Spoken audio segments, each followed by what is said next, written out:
إن الحمد لله نحمده ونستعينه ونستغفره ونؤمن به ونتوكل عليه ونعوذ بالله من شرور أنفسنا ومن سيئات أعمالنا من يهده الله فلا مضل له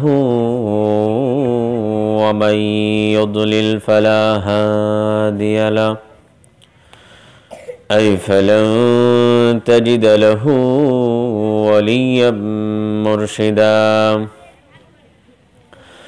ونشهد أن لا إله إلا الله وحده لا شريك له هو الذي لا ضد له ولا ند له لا مثل له ولا مثيل له لا وزير له ولا كفيل له لا شبه له ولا شبيه له لا ولد له ولا والد له وهو الواحد الفرد الصمد لم يلد ولم يولد ولم يكن له كفوا أحد ونشهد أن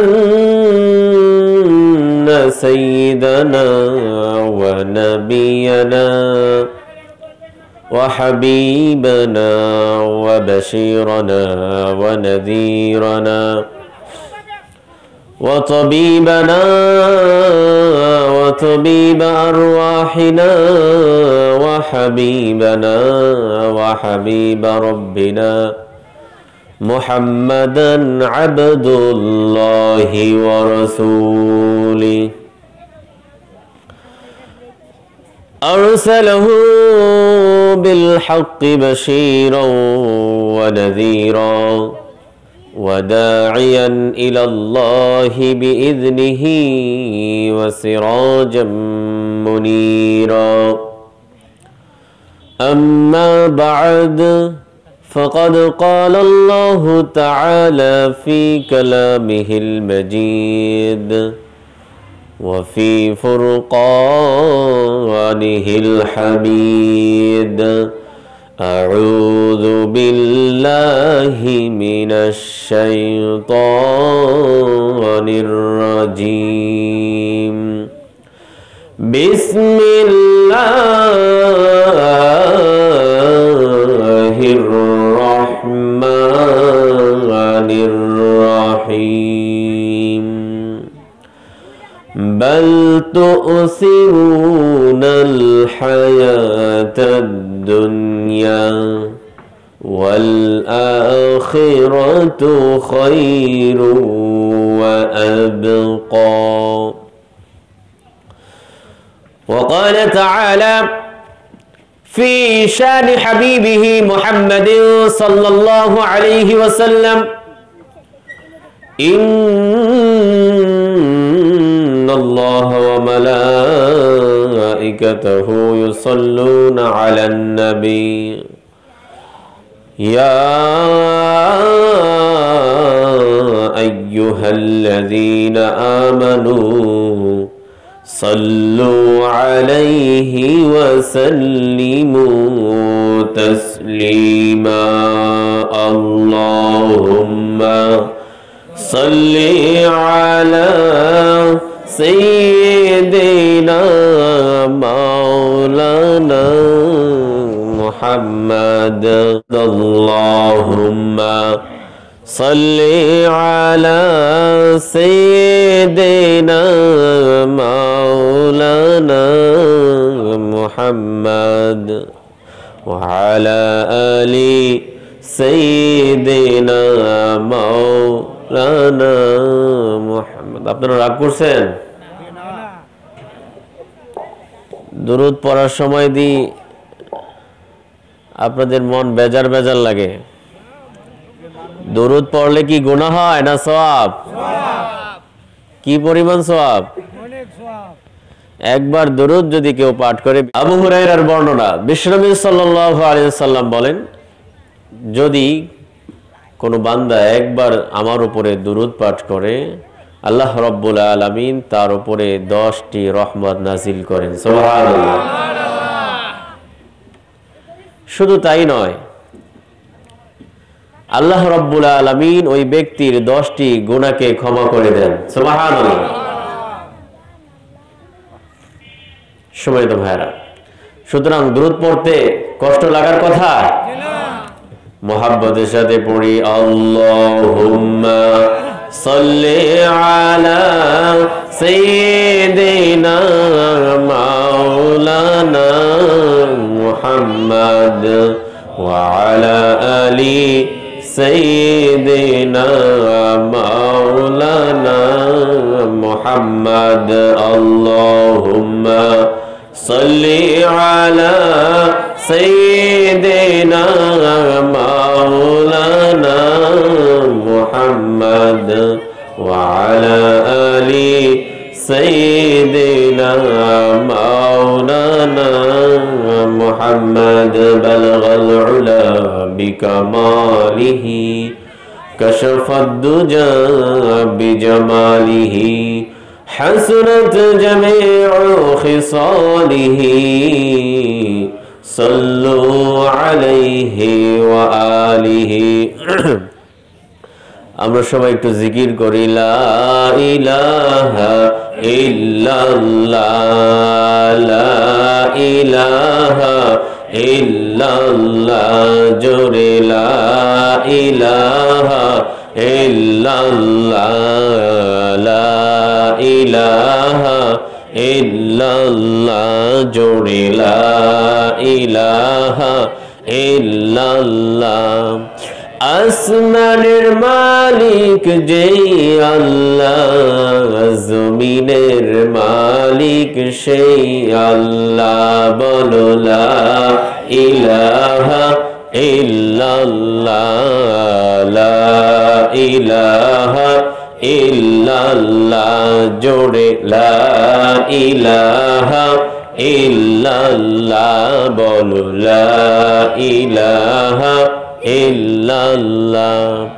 হাসবি রব্বি জাল্লাল্লাহ, মা ফি কলবি গায়রুল্লাহ, বলো লা ইলাহা ইল্লাল্লাহ, জোরে লা ইলাহা ইল্লাল্লাহ, লা ইলাহা ইল্লাল্লাহ, লা ইলাহা ইল্লাল্লাহু মুহাম্মাদুর রাসূলুল্লাহ সাল্লাল্লাহু আলাইহি ওয়াসাল্লাম। আলহামদুলিল্লাহ, মাওলানা আব্দুল জলিল রহমতুল্লাহ আলাইহির রূহের মাগফিরাত কামনায় প্রথম তাফসিরুল কোরআন মাহফিল চাপকাঠি গোসাইহাট শরীয়তপুর। আজকের মাহফিলে বাদ মাগরিব থেকে এই পর্যন্ত আলোচনা করেছেন মোহতারাম vice principal Rambhadrapur KI senior আলিম মাদ্রাসার মাওলানা আবুল কালাম আজাদ হাফিজাহুল্লাহ তাআলা। আল্লাহ রাব্বুল আলামিন হযরতকে কবুল করেন, আমিন। আরো আলোচনা করেছেন হাফেজ কামরুজ্জামান, যার রূহের মাগফিরাত কামনায় আজকের মাহফিল, তার নাতি। আল্লাহ রাব্বুল আলামিন এই গোলামকে কবুল করেন, আমিন।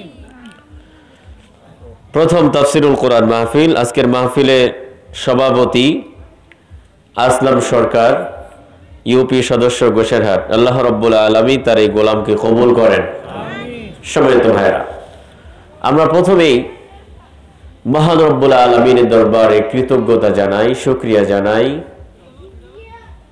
যেই আল্লাহ সুবহানাহু ওয়া তাআলা আমাদেরকে হাজারো মানুষের মধ্য থেকে বাছাই করে, অত্যন্ত দয়া করে, মায়া করে, আদর করে আল্লাহ রাব্বুল আলামিন তার কোরআনের মাহফিলে আসার বসার সুযোগ করে দিয়েছেন। সেই আল্লাহ সুবহানাহু ওয়া তাআলা দরবারে হৃদয়কে উজাড় করে দিয়ে অযুত কণ্ঠকে একসাথে মিলিয়ে আমরা সকলেই ধ্বনি তুলে সকলে পড়ছি আলহামদুলিল্লাহ। সমেত ভাইয়েরা আমার, মাহফিলে উপস্থিতি সংখ্যা কম দেখে হয়তো বা আপনাদের মন খারাপ হতে পারে, কিন্তু আপনাদের এটা মনে রাখা উচিত এই কোরআনের মাহফিল সম্পর্কে বিশ্বনবী সাল্লাল্লাহু আলাইহি ওয়াসাল্লাম কি সুসংবাদ দিয়েছেন। এই কোরআনের মাহফিলে সবার আসার সৌভাগ্য হয় না। আমার আপনার সৌভাগ্য হয়েছে, আমার আপনার প্রতি আল্লাহ রাব্বুল আলামিনের রহমতের দৃষ্টি রয়েছে বলেই আমরা এখানে আসতে পেরেছি। কথা ঠিক না বেঠিক? কোরআনের মাহফিল শোনার সুযোগ সবার হয়ে ওঠে না। কাফের মুশরিক বেদিনরা পর্যন্ত কোরআন শুনতে রাত জাগতো। আমরা তো আজকে খুব বেশি শীত না, আজকে বেশি শীত, অন্যান্য দিনের চেয়ে আজকে একটু কম শীত, কিন্তু আমরা মুসলিম। এই যে মাইকের আওয়াজ যত দূর পর্যন্ত যাচ্ছে, আমি সকলকে এই দৃষ্টি আকর্ষণ করে বলছি, এই যে কোরআনের মাহফিলে আসার কি সুযোগ আমাদের হয় না। আমরা এখন অনেকেই এমন আছি যারা চায়ের দোকানে বসে গল্পে মেতে আছি, অবান্তর কাজকর্মে ব্যস্ত আছি। আমার বাড়ির পাশেই তাফসীরুল কোরআন মাহফিল, কোরআনের মাহফিল, কিন্তু আমি বাসায় শুয়ে আছি, টিভি দেখছি, রিমোট হাতে নিয়ে বসে আছি, খেলা দেখছি। এমনও তো হতে পারে আমি যে অবস্থায় আছি, আল্লাহর নাফরমানি করা অবস্থায় আছি, এই অবস্থায় আমার মৃত্যু হতে পারে। পারে কি পারে না? সুতরাং যারা এই মাইকের আওয়াজ শুনছি, আমাদের এলাকায় কোরআনের মাহফিল হচ্ছে, এটা সৌভাগ্যের বিষয়। আমরা কেউ মিস না করে এই কোরআনের মাহফিলে চলে আসি। আল্লাহ আমাদেরকে তৌফিক দান করেন।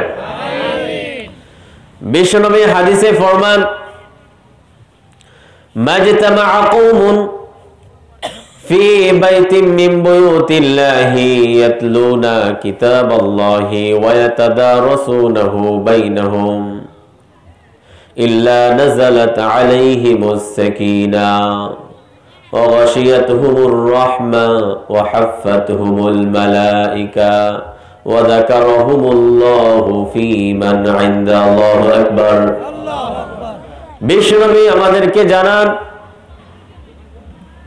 মাজতামাআ কওমুন ফি বাইতিন মিন বুয়ুতিল্লাহ, আল্লাহর ঘরগুলোর মধ্য থেকে কোন এক জায়গায় যখন কিছু মানুষ, কিছু সংখ্যক লোক জমায়েত হয়, সমাবেশ করে কোরআনের তেলাওয়াত করে। কিসের তেলাওয়াত? কোরআনের তেলাওয়াত করে। ওয়া ইয়াতাদারাসুনাহু বাইনাহুম, এবং পরস্পরের মাঝে এই কোরআন থেকে দার্স দেয়, পাঠ দেয়, এই কোরআনের তাফসীর করে। এই তাফসীরুল কোরআন মাহফিল যারা করে, যে সকল লোকেরা সেখানে বসে করে, বিশ্বনবী সাল্লাল্লাহু আলাইহি ওয়াসাল্লাম তাদের জন্য 4টি সুসংবাদ দেন। কয়টি? 4টি সুসংবাদ দেন।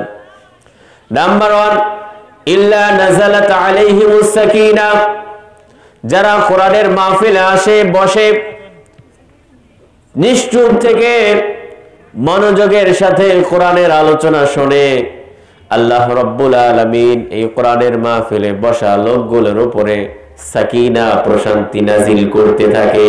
সুবহানাল্লাহ। শুধু তাই নয়, 2 নম্বর, ওয়া গাশিয়াতুহুমুর রাহমা, যারা কোরআনের মাহফিলে বসে আলোচনা শুনতে থাকে, তাদের চারদিকে আল্লাহ রাব্বুল আলামিনের রহমত বেষ্টন করে থাকে। সুবহানাল্লাহ। আমরা খুশি না বেজার? কতটুকু খুশি? আলহামদুলিল্লাহ। আমাদের চারপাশে আল্লাহর রহমত বেষ্টন করে আছে, ঘিরে আছে। সন্দেহ হয়?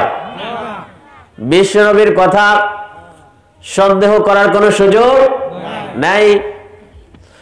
বিশ্বনবী সাল্লাল্লাহু আলাইহি ওয়াসাল্লাম আরো জানান, শুধু তাই নয়, ওয়া হাফফাতুহুমুল মালায়েকা, যারা কোরআনের আলোচনাগুলো করে এবং শোনে, তাদের চারদিকে ফেরেশতা নাজিল হয়ে ঘিরে রাখে। সুবহানাল্লাহ। আমাদের এই মাঠের চারপাশে কারা রয়েছে? আল্লাহর রহমতের ফেরেশতারা চারপাশে রয়েছে। সুবহানাল্লাহ, আমরা কতটা সৌভাগ্যবান। এবং 4 নম্বর যে ফজিলত আমাদের সম্পর্কে বিশ্বনবী বলেছেন, এটা শুনলে আরো খুশি হয়ে যাবেন। বিশ্বনবী সাল্লাল্লাহু আলাইহি ওয়াসাল্লাম বলেন, ওয়া যাকারাহুমুল্লাহু ফী মান ইনদা। শুধু তাই নয়, এই 3টা ফজিলত তো আছেই। কোরআনের মাহফিলে যারা বসে কোরআন শোনে, কোরআন বলে, কোরআনের আলোচনা করে, তাফসীর করে, বিশ্বনবী সাল্লাল্লাহু আলাইহি ওয়াসাল্লাম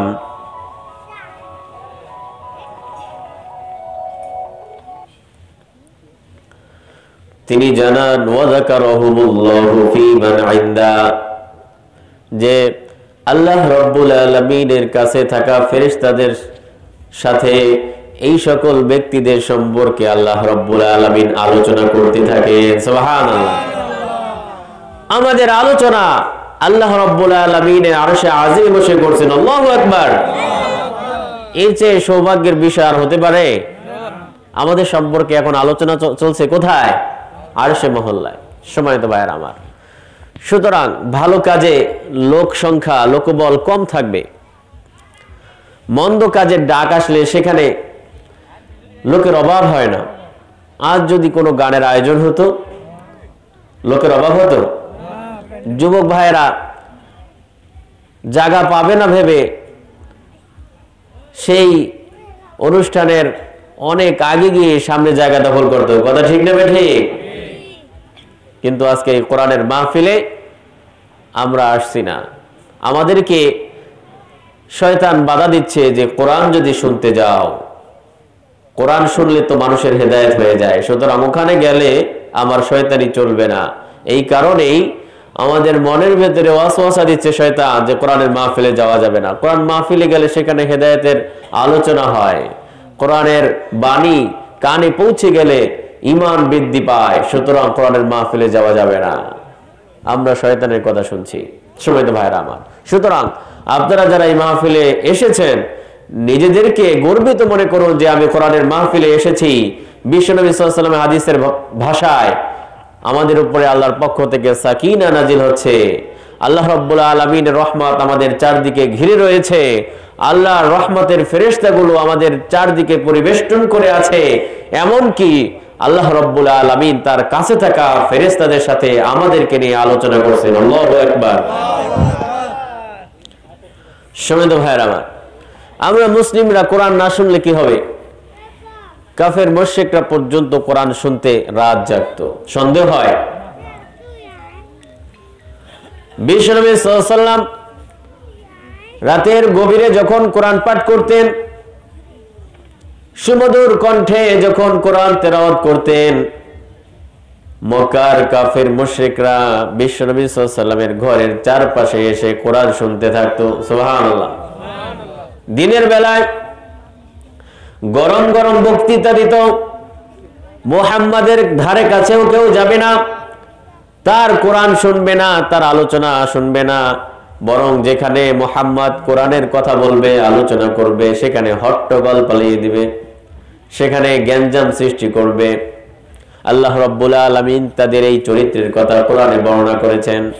وقال الذين كفروا لا تسمعوا لهذا القرآن والغوا فيه لعلكم تغلبون। আল্লাহ রাব্বুল আলামিন বলেন, কাফেররা বলে, وقال الذين كفروا, কাফেররা পরস্পরকে বলে, লা তাসমাউ লিহাদাল কুরআন, তোমরা কেউ এই কোরআন শুনবে না। আল্লাহ রাব্বুল আলামিন আমাদেরকে জানিয়ে দেন, কাফেররা বলাবলি করছে তোমরা কেউ কোরআন শুনবে না। কোরআন শুনলেই তো হেদায়েত হয়ে যায়, কোরআন শুনলে আমাদের দল ছেড়ে দিয়ে ইসলামের দলে চলে যায়, সুতরাং কোরআন শোনা যাবে না, কোরআনের মাহফিলকে বন্ধ করে দাও। সম্মানিত ভাইরা আমার, এটা হচ্ছে কাদের চরিত্র? কাফেরদের চরিত্র। وقال الذين كفروا لا تسمعوا لهذا القرآن, কাফেররা বলা বলি করে তোমরা কোরআন শুনবে না। লা তাসমাউ লিহাদাল কুরআন, শুধু তাই নয়, ওয়ালগাউ ফীহি লাআল্লাকুম তাগলিবুন, যেখানে কোরআনের আলোচনা হয় সেখানে হট্টগোল বাঁধিয়ে দাও। নাউযুবিল্লাহ। কোরআনের আলোচনা যেখানে হয় সেখানে হট্টগোল বাঁধিয়ে দাও, যেন তারা কোরআনের কথা না বলতে পারে। তাহলে কি হবে? লাআল্লাকুম তাগলিবুন, তাহলে তোমরা বিজয়ী শক্তি হবে। নাউযুবিল্লাহ। কোরআনের মাহফিল বন্ধ করে বিজয়ী হতে চায় কারা? চায় কাফের মুশরিকরা। যখন বিশ্বনবী রাতের গভীরে কোরআন তেলাওয়াত করতেন, তখন মক্কার প্রাইম মিনিস্টার আবু জাহেল এবং তার সাঙ্গপাঙ্গ মন্ত্রী মিনিস্টার যারা আছে, উতবা, শাইবা, ওয়ালিদ ইবনে মুগীরা, আবু সুফিয়ান, এরা দিনের বেলা অন্য যত কাফের মুশরিক আছে এদেরকে কোরআনের আলোচনা শোনার জন্য নিষেধ করত, বাধা দিত। কিন্তু এরা সবাই রাতের গভীরে বিশ্বনবী সাল্লাল্লাহু আলাইহি সাল্লামের বাড়ির চারপাশে গিয়ে পবিত্র কোরআনের তেলাওয়াত শুনতো। আল্লাহু আকবার। বিশ্বনবীর কণ্ঠ কতই না চমৎকার ছিল। আমরা জানি পৃথিবীতে একজন রাসূল ছিলেন যার কণ্ঠ অতুলনীয় ছিল। তার নাম কি জানেন আপনারা? হযরত দাউদ আলাইহিস সালাতু ওয়াস সালাম।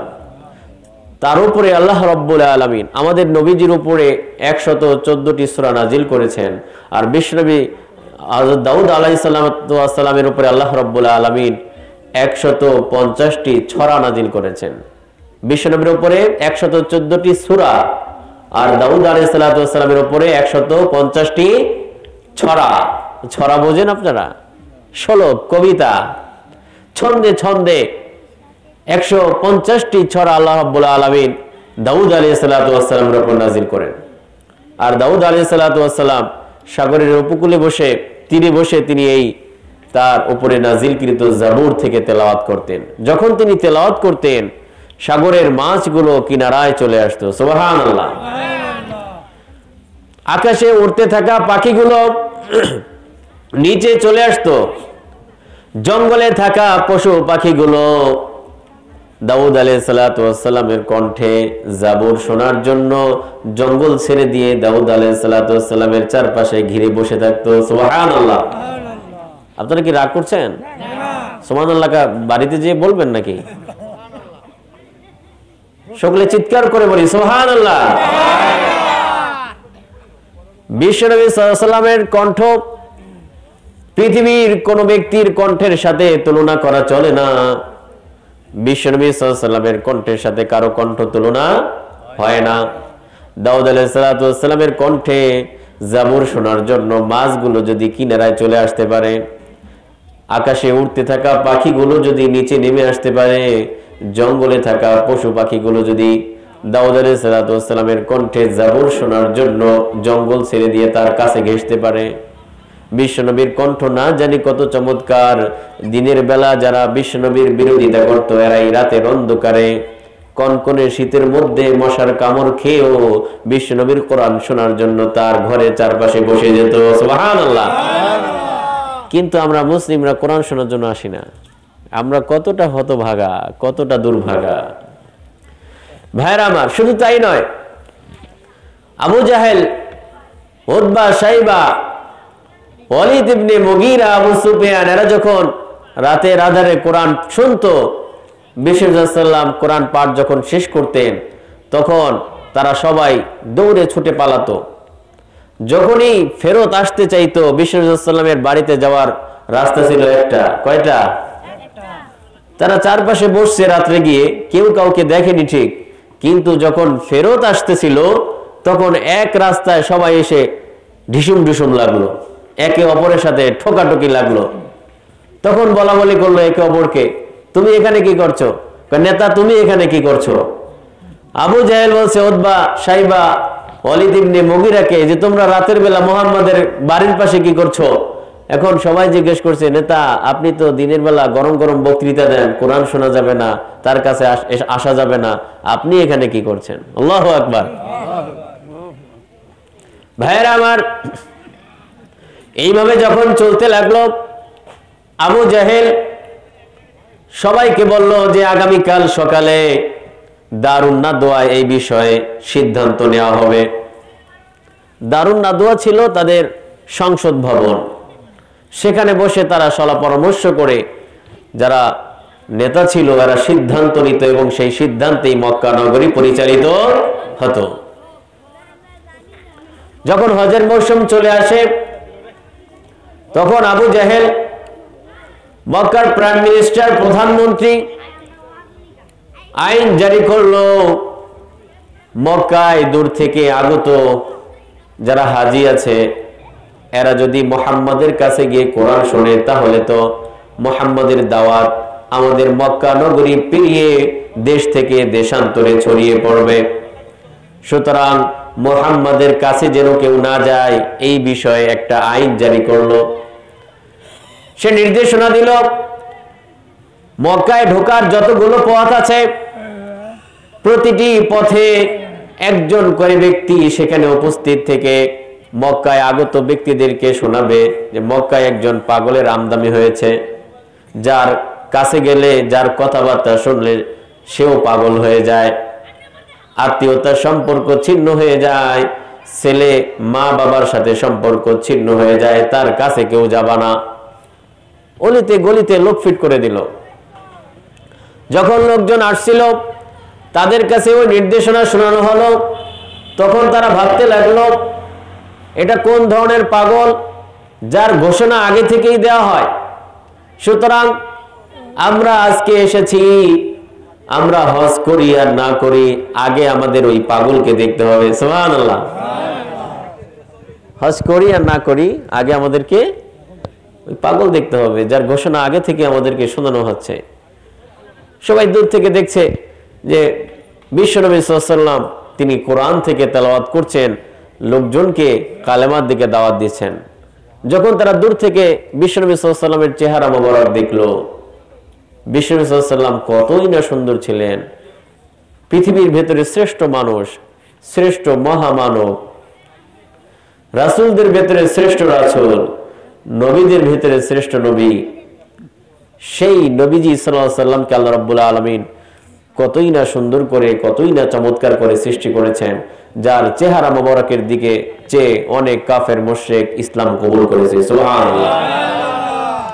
যখন তারা দূর থেকে দেখলো বিশ্বনবী সাল্লাল্লাহু আলাইহি ওয়াসাল্লামের চেহারার প্রতি আকৃষ্ট হলো যে এত সুন্দর একজন মানুষ, এত চমৎকার দেখতে, সে পাগল হয় কি করে? আচ্ছা আমরা কাছাকাছি যাই, গিয়ে শুনি কি বলে। যখন তারা বিশ্বনবী সাল্লাল্লাহু আলাইহি ওয়াসাল্লামের কাছাকাছি আসলো, বিশ্বনবী সাল্লাল্লাহু আলাইহি ওয়াসাল্লামের কণ্ঠে, জাদুমাখা কণ্ঠে, মধুমাখা কণ্ঠে কোরআন তেলাওয়াত শুনে তারাও ইসলাম কবুল করলো। সুবহানাল্লাহ।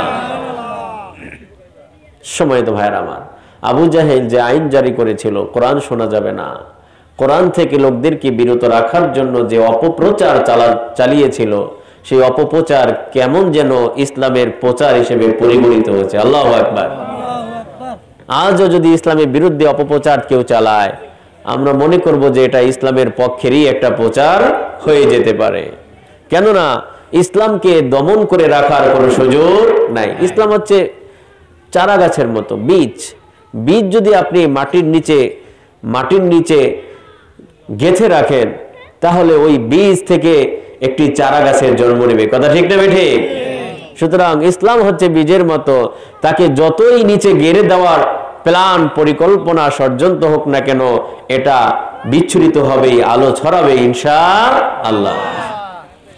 আল্লাহ রাব্বুল আলামিন বলেন, ইউরিদুনা লিউতফিউ নূরাল্লাহি বিআফওয়াহিহিম ওয়াল্লাহু মুতিম্মু নূরিহি ওয়ালাউ কারিহাল কাফিরুন। যে কাফের মুশরিক বেদিনরা চায় ইসলামের আলোকে ফু দিয়ে নিভিয়ে দিবে। আচ্ছা আপনারা বলুন, এখানে যে লাইটগুলো জ্বলছে, আপনি যদি সারা রাত ফু দেন নিভবে? কি বলেন, নিভবে? আল্লাহ রাব্বুল আলামিন জানান যে ইসলামের আলোকে তারা ফু দিয়ে নিভিয়ে দিতে চায়। ইউরিদুনা লিউতফিউ নূরাল্লাহি বিআফওয়াহিহিম ওয়াল্লাহু মুতিম্মু নূরিহি ওয়ালাউ কারিহাল কাফিরুন ওয়ালাউ কারিহাল মুশরিকুন। তারা যতই ইসলামকে ফুৎকার দিয়ে উড়িয়ে দিতে চায়, কিন্তু আল্লাহ তার নূরকে, তার আলোকে, ইসলামকে প্রজ্বলিত করবেন, ছড়িয়ে দিবেন, কাফের মুশরিকরা যতই এর বিরোধিতা করুক না কেন। আল্লাহু আকবার। সুতরাং ইসলামের বিরুদ্ধে ষড়যন্ত্র করে কোনো লাভ আছে? নাই। আবু জাহেল, উতবা, সাইবা এরা চিন্তিত হয়ে গেল, ঘটনা কি? আমরা অপপ্রচার চালালাম, কিন্তু এটা ইসলামের প্রচার হয়ে গেল। ইসলাম তো এখন দেশ থেকে দেশান্তরে ছড়িয়ে পড়বে। আল্লাহু আকবার। পরদিন দারুন নাদওয়ায় বৈঠক বসলো। তারা সলা পরামর্শ করে সিদ্ধান্ত নিল যে মুহাম্মদের বাড়ির চারপাশে গিয়ে রাতের বেলা যে আমরা কোরআন শুনি, এটা শোনা যাবে না। আগামীকাল থেকে যদি কেউ মুহাম্মদের বাড়ির কোনায় গিয়ে কোরআন শুনে, তাহলে তার সকল সম্পদ বাজেয়াপ্ত করা হবে, ক্রাক করা হবে, সব সম্পদকে রাষ্ট্র নিয়ে নেবে, বাজেয়াপ্ত করা হবে। শুধু তাই নয়, তার মাথাকে ন্যাড়া করে আলকাতরা মেখে মক্কার অলিতে গলিতে ঘোরানো হবে। যখন এই সিদ্ধান্ত লেখা হলো, আবু জাহেল বলল, তোমরা স্বাক্ষর করো।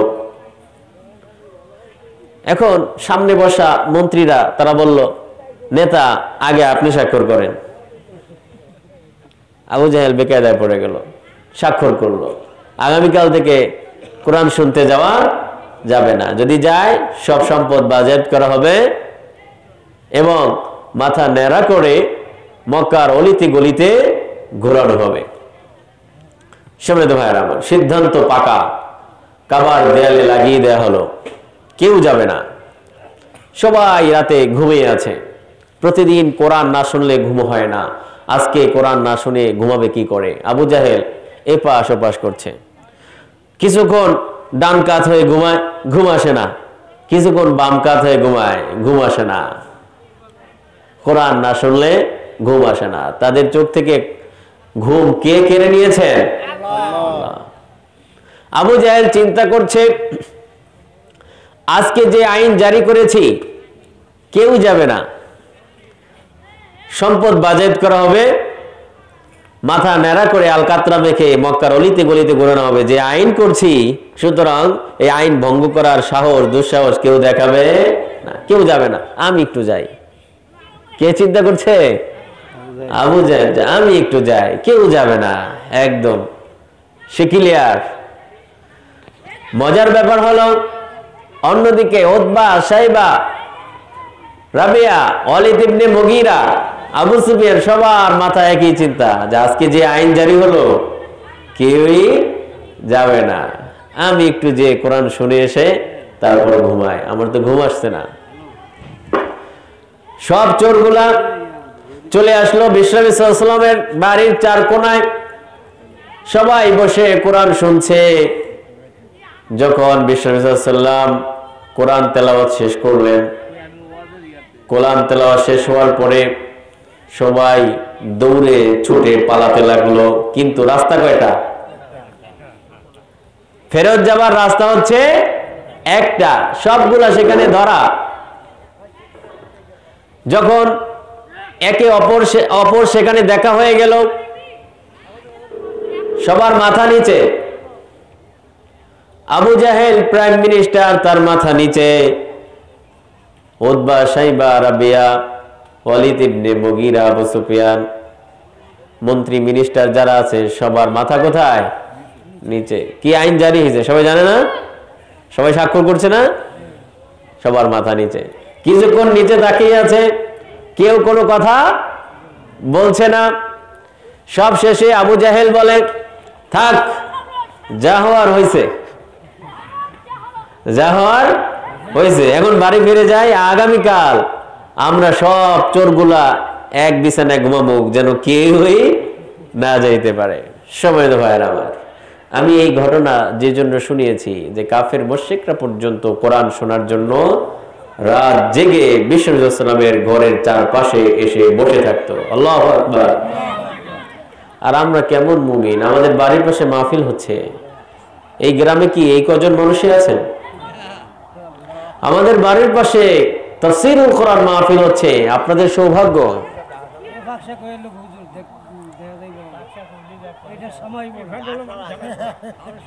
তাই আল্লাহু আকবার। আল্লাহ আমাদের সবাইকে হেদায়েত দান করেন, আমাদের সবাইকে আল্লাহ কোরআনের জন্য কবুল করেন। আজ আমরা কথা বলবো পবিত্র কোরআনের অন্যতম একটি গুরুত্বপূর্ণ সূরা সূরাতুল আ'লা এর 16 এবং 17 নম্বর আয়াত থেকে। আল্লাহ রাব্বুল আলামিন বলেন, بل تؤثرون الحياة الدنيا والآخرة خير وأبقى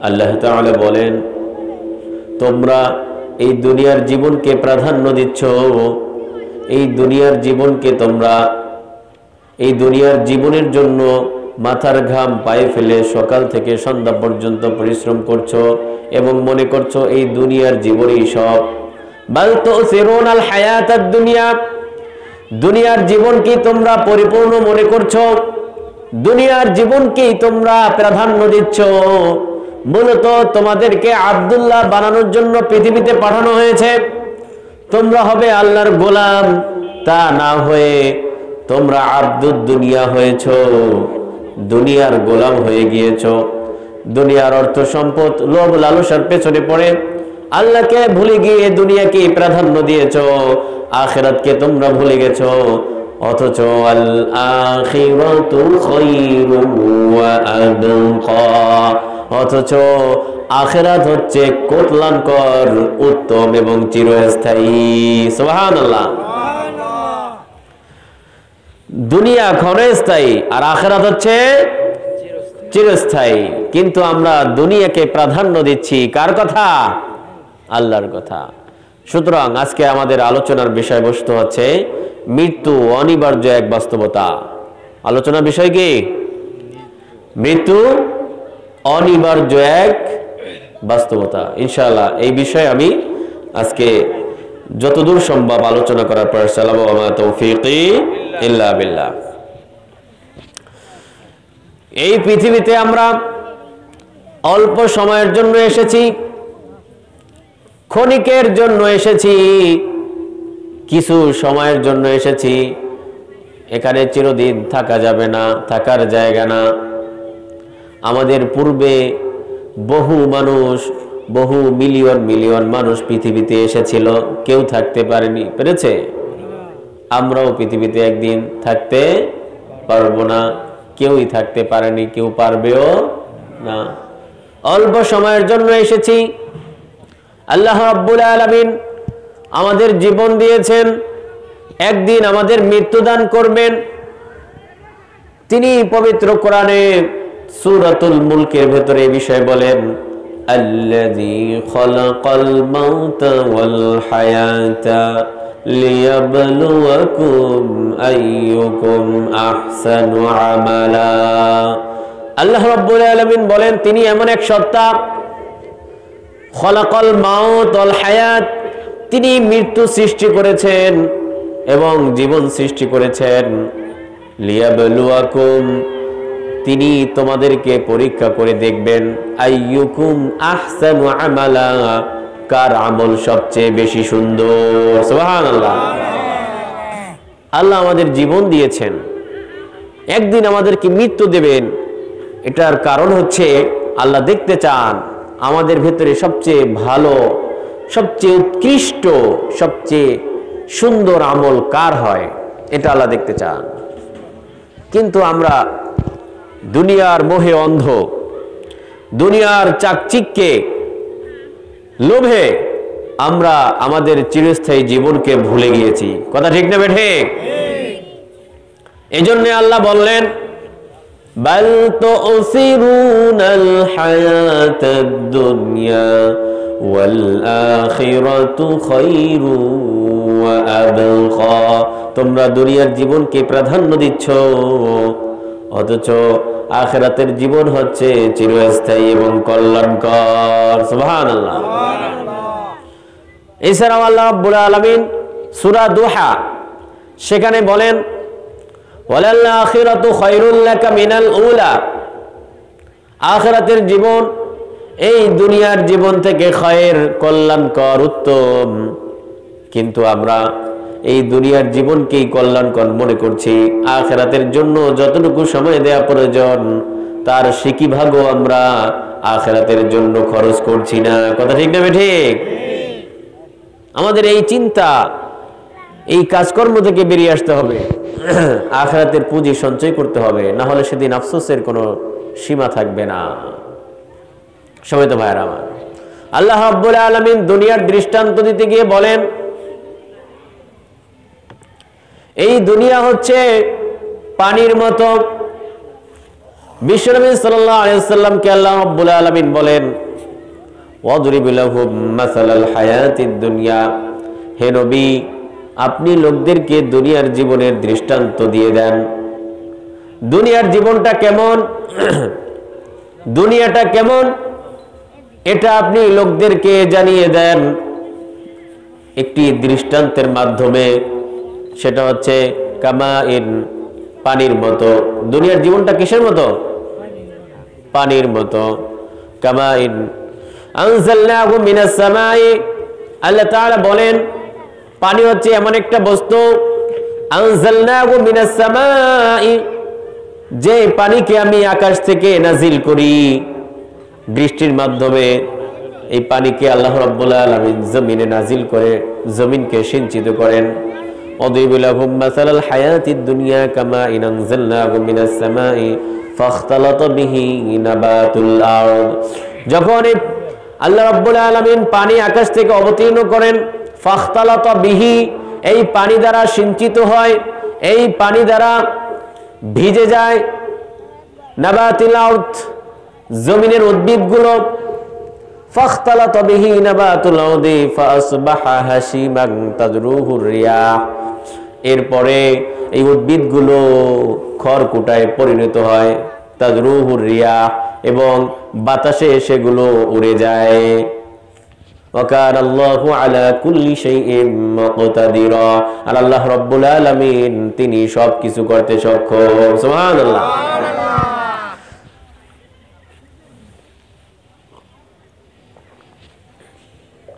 দুনিয়ার জীবন হচ্ছে পানির মতো। এই দৃষ্টান্ত দিয়ে আল্লাহ রাব্বুল আলামিন বোঝাতে চাইলেন এই পৃথিবীর বুকে আল্লাহ রাব্বুল আলামিন পানি বর্ষণ করে গাছপালা উদ্ভিদ এগুলো পৃথিবীতে সজীবতা লাভ করে। যখন বৃষ্টি হয় না, অনাবৃষ্টি, তখন খেতে কি ফসল জন্মায়?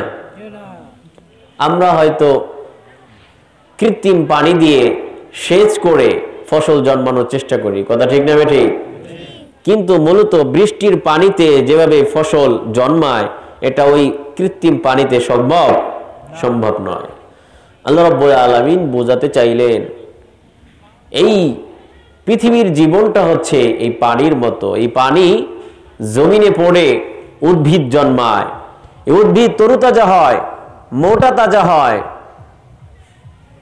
এরপর একটা সময় এমন আসে এই উদ্ভিদ মারা যায়, আমরা কেটে ফেলি অথবা নিজে থেকেই মারা যায় এবং খড়কুটোর মতো গুঁড়ি হয়ে যায়। আমরা রান্নার কাজে ব্যবহার করি অথবা কোনো ঘর দরজা নির্মাণ করি, একটা পর্যায়ে ওই পোকায় খেয়ে ফেলে এবং সেগুলো পাউডারের মতো হয়ে যায়, কথা ঠিক না ঠিক? ছায়ায় পরিণত হয়। এইভাবে করে বাতাসে এগুলো উড়ে যায়। ঠিক তেমনি এই পৃথিবীর জীবন হচ্ছে, তুমি একটা সময় কিছুই ছিল না, আল্লাহ রাব্বুল আলামিন তোমাকে এক ফোঁটা পানির মাধ্যমে এই পৃথিবীর বুকে আগমন করালেন। তুমি একদম ছোট্ট শিশু ছিলে, কিছুই বুঝতে না, শুধু ওয়া ওয়া করে কাঁদতে। এরপরে তোমার শৈশব, কৈশোর, তারুণ্য, যৌবন, পূর্ণ বয়স্ক তুমি হলে এবং তুমি বৃদ্ধ হলে। এইভাবে করে করে ক্রমান্বয়ে এক সময় তুমি মারা গেলে। এই যে একটা জীবনের সার্কেল অফ লাইফ, জীবনের যে একটা ক্রমবর্তমান, এইভাবে করে তুমি এক সময় শেষ হয়ে যাবে। দুনিয়ার জীবনটাই হচ্ছে এমন। আমাদের দাদারা এক সময় আমাদের মতো যুবক ছিলেন, যৌবন ছিল, কথা বলেন ঠিক না ঠিক? এখন যারা পাকা দাড়িওয়ালা আছেন, আমার সামনে যারা বসে আছেন, এই সকল পাকা দাড়িওয়ালা ব্যক্তিগণ, সম্মানিত ব্যক্তিগণ, এরা এক সময় শিশু ছিল না, ছোট বাচ্চা ছিল না, কিশোর ছিল না, স্কুল পালিয়ে তারপরে এদিক সেদিক দৌড়াদৌড়ি করতো, ঘোরাঘুরি করতো, পুকুরে নেমে ডুবাতো, কথা ঠিক না ঠিক? একটা পর্যায়ে যৌবন আসলো, বিয়ে শাদী করলো। এইভাবে করে করে এখন দাড়িগুলো পেকে গেল, যে কোনো সময় মালাকুল মাউত আমাদের সামনে এসে হাজির হবে, কথা ঠিক না ঠিক? চলে যাবে। দাদার বাবা যিনি ছিলেন, দাদার বাবা, এখানে দাদার বাবা বেঁচে আছে এমন কেউ আছেন? কেউ নাই।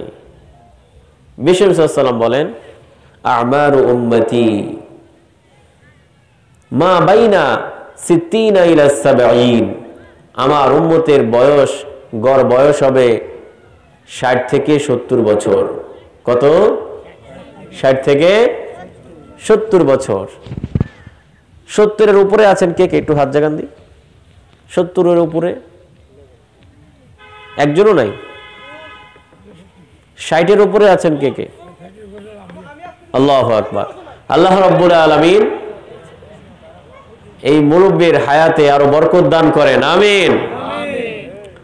বিষ্ণু নবী সাল্লাল্লাহু আলাইহি ওয়াসাল্লাম বললেন, আমার উম্মতের বয়সের গড় হবে 60 থেকে 70 বছর। ওয়া আকাল্লুহুম, আর এই 70-এর উপরে খুব কম সংখ্যক লোক বেঁচে থাকবে। আমাদের বাংলাদেশে মানুষের গড় আয়ু কত? 60 বছর। বিষ্ণু নবী সাল্লাল্লাহু আলাইহি ওয়াসাল্লামের হাদিসের সাথে মিলছে কিনা? কথা বলেন, মিলছে? সুতরাং 60 থেকে 70 বছর হয়ে গেলে এই ব্যক্তি পৃথিবীতে আর বেশি দিন টিকে থাকবে না, খুব কম।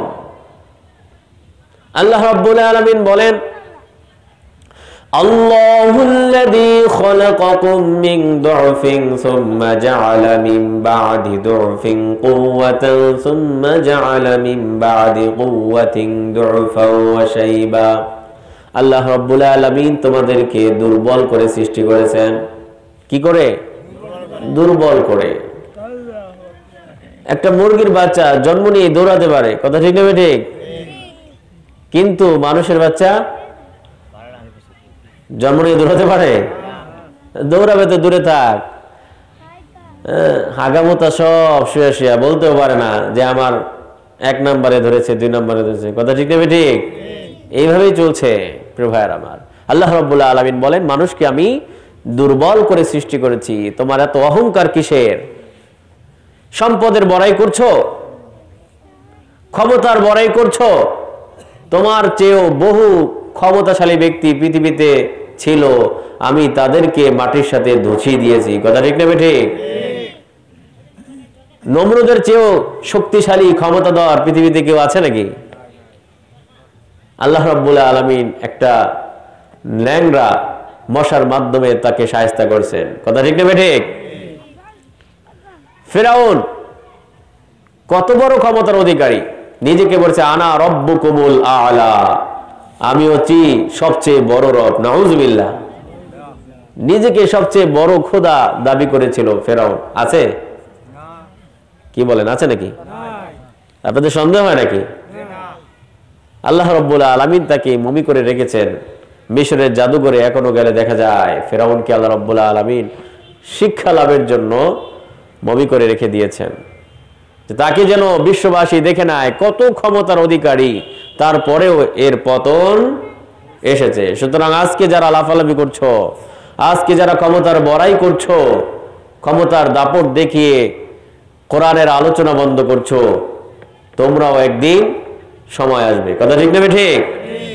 সবারই একদিন সময় আসবে। ইন দ্য মিন টাইম, তখন আর 1 সেকেন্ড পরেও না আগেও না। আমরা মনে করি যারা জুলুম করছে, জুলুমবাজ, পৃথিবীর বিভিন্ন দেশে বিভিন্ন প্রান্তে জুলুমবাজ আছে না নাই? ফ্রান্সে বিশ্বনবী সাল্লাল্লাহু আলাইহি ওয়াসাল্লামকে নিয়ে কার্টুন প্রদর্শিত হচ্ছে এবং তারা রাষ্ট্রীয়ভাবে এটা প্রচার করছে এবং তারা এটা বলছে যে এটা আমরা প্রচার করব, পারলে ঠেকা। নাউজুবিল্লাহ। সমিত ভাইরা আমার, এইভাবে করে পৃথিবীর বিভিন্ন জায়গায় ইসলামের বিরুদ্ধে, কোরআনের বিরুদ্ধে ষড়যন্ত্র চলছে। আমরা মনে করতে পারি আল্লাহ কি দেখে না? আপনারা কি বলেন, আল্লাহ কি দেখে না?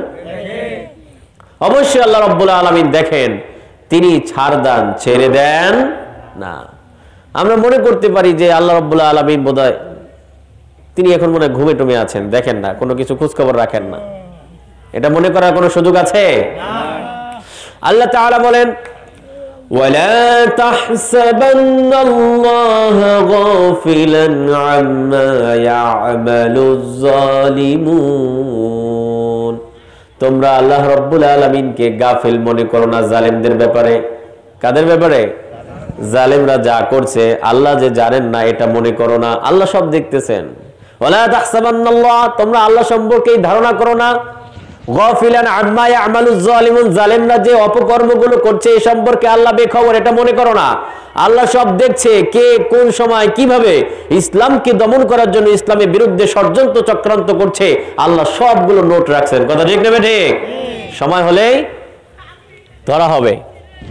যখন এই সময় ফুরিয়ে আসবে তখনই আল্লাহ রাব্বুল আলামিন ধরবেন।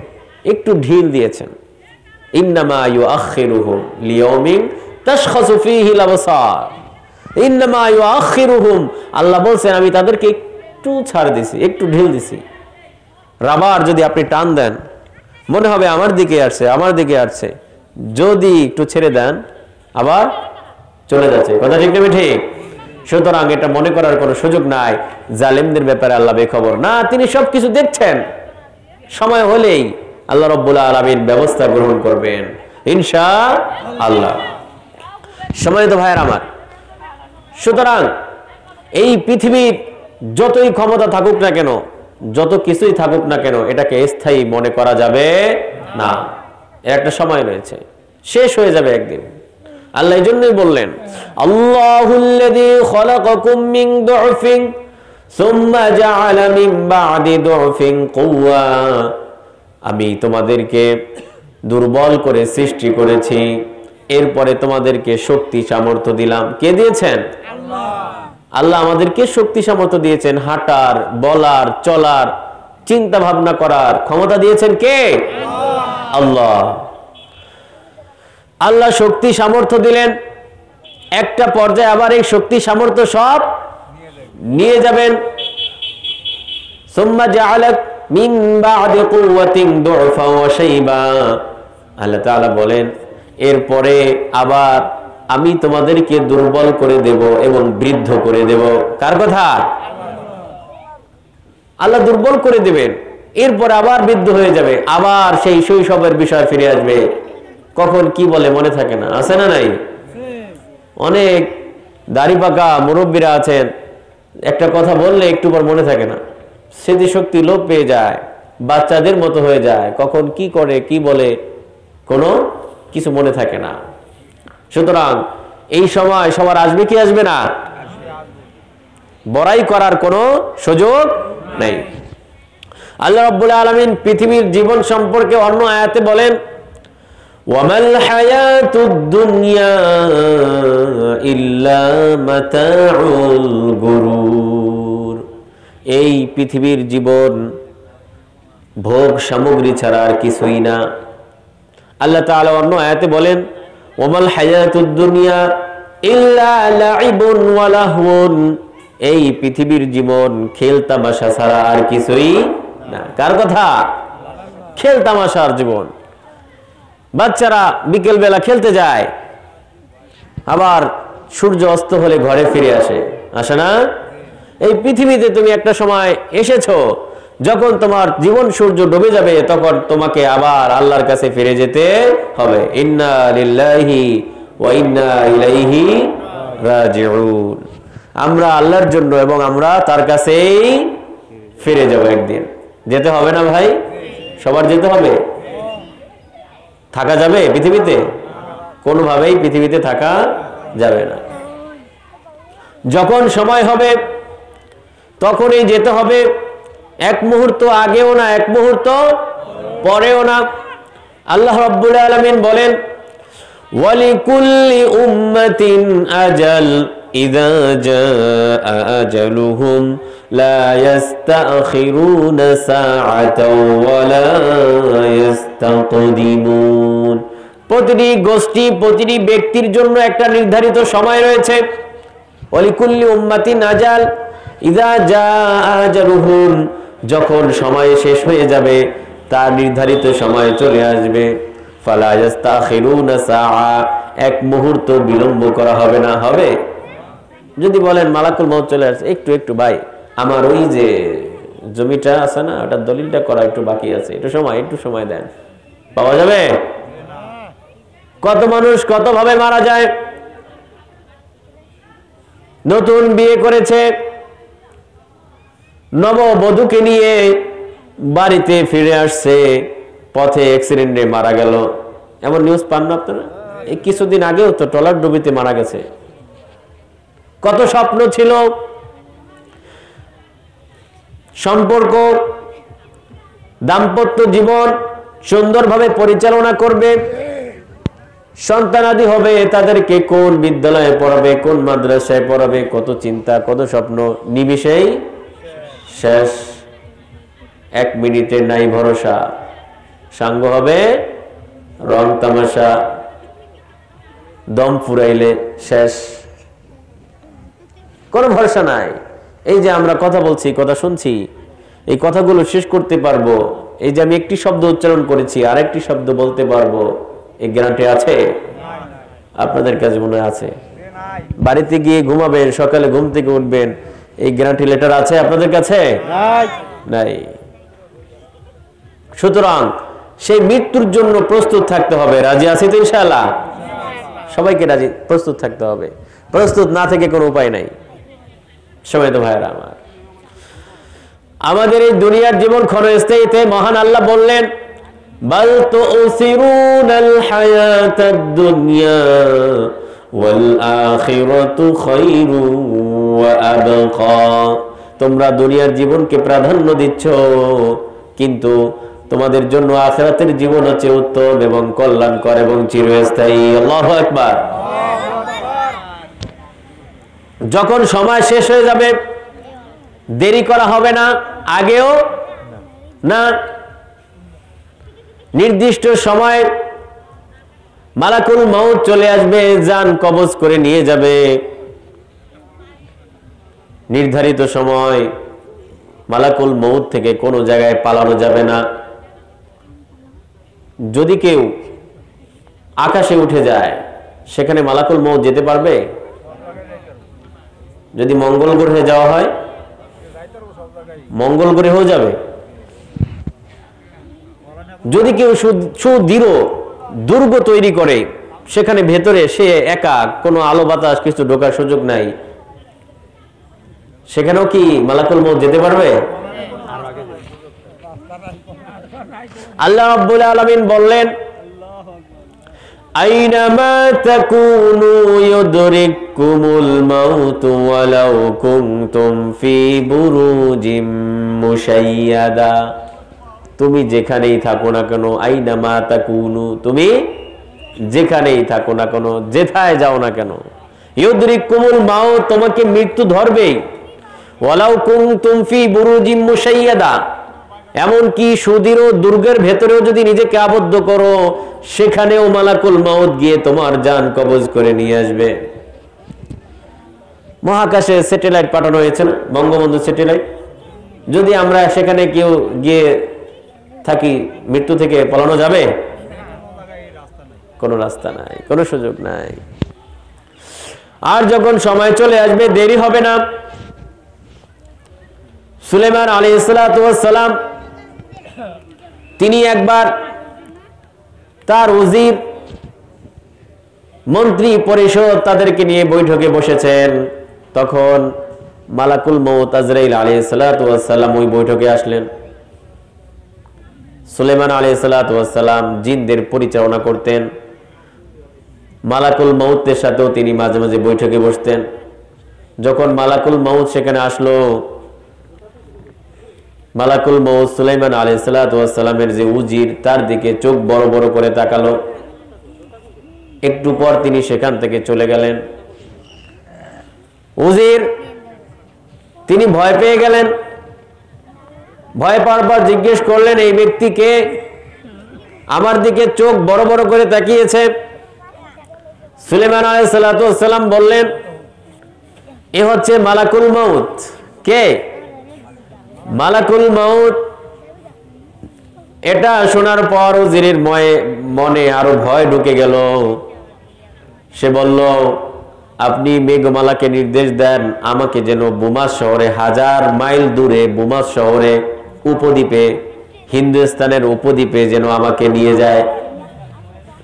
সুলাইমান আলাইহিস সালাতু ওয়াস সালাম তিনি বাতাস পরিচালনা করতেন।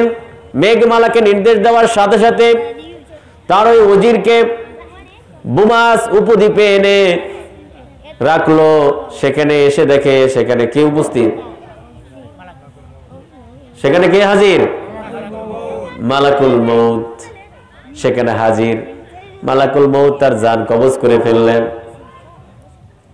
পরে কিছুদিন পর মালাকুল মউত যখন সুলাইমান আলাইহিস সালাতু ওয়াস সালামের কাছে এসে বসলেন, তখন সুলাইমান আলাইহিস সালাতু ওয়াস সালাম মালাকুল মউতকে জিজ্ঞেস করলো, তুমি ওই দিন বড় বড় চোখ করে কেন তাকালে?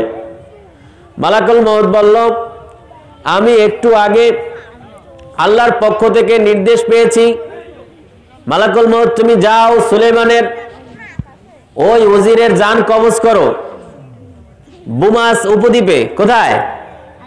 বুমাস উপদ্বীপে। আমি একটু পরেই যার জান কবজ করব, 1000 মাইল দূরে আপনার মিটিং এ এসে দেখি সে এখানে উপস্থিত। একটু পরে ওই বুমাস উপদ্বীপে সে যাবে কি করে? এই জন্য আমি তার দিকে বড় বড় চোখ করে তাকিয়েছি। চিন্তা পড়ে গেল যে আর 2-3 মিনিট পরে আমি বুমাস উপদ্বীপে গিয়ে এই উজিরের জান কবজ করব, সে এখানে মিটিং করতেছে। আমরা এমন অনেকেই দেখি কিনা যে বিভিন্ন মিটিং এ বসে বিভিন্ন বক্তৃতা সেমিনারে গিয়ে বক্তৃতা করতে করতে মারা যায়, আছে না নাই? 1 মিনিটের নাই ভরসা, সাঙ্গ হবে রং তামাশা। এই গানটি যে গাইছিল সেই গানটি গাইতে গাইতে স্টেজেই মারা গেছে। কথা ঠিক না বেঠি? খেলতেছে, ক্রিকেট খেলে, ফুটবল খেলে, রেক্সিং খেলে, খেলতেছে, খেলতে খেলতে মারা যায়, আছে না নাই? কার কখন মৃত্যু চলে আসে কেউ বলতে পারি না। মৃত্যুর জন্য প্রস্তুত থাকতে হবে ভাইরা আমার। মালাকুল মউত বলেন, আমি একটু পরে তার জান কবজ করব সেই বুমাস উপদ্বীপে। সে এখানে কি করছে আমি তো হতবাক, এই জন্য আমি তার দিকে চোখ বড় বড় করে তাকিয়েছি। কিন্তু পরবর্তী ঘটনা কি ঘটলো? মুহূর্তের মধ্যে তিনি সেখানে গেলেন। আর মালাকুল মউত বলছে, যেহেতু আল্লাহ বলছেন, কোনো সন্দেহ আছে? আমি সেখানে গেলে পাবো, কিভাবে যাবে এটা আমার জানার বিষয় না। সেখানে তার জান কবজ করা হলো। সুতরাং যেখানেই পলায়ন করি না কেন, যত ক্রোশ মাইল দূরে যাই না কেন, 7 সাগর পাড়ি দিয়ে তার ওই পাশেও যদি চলে যায়, সেখানেও মালাকুল মউত যেতে পারবে।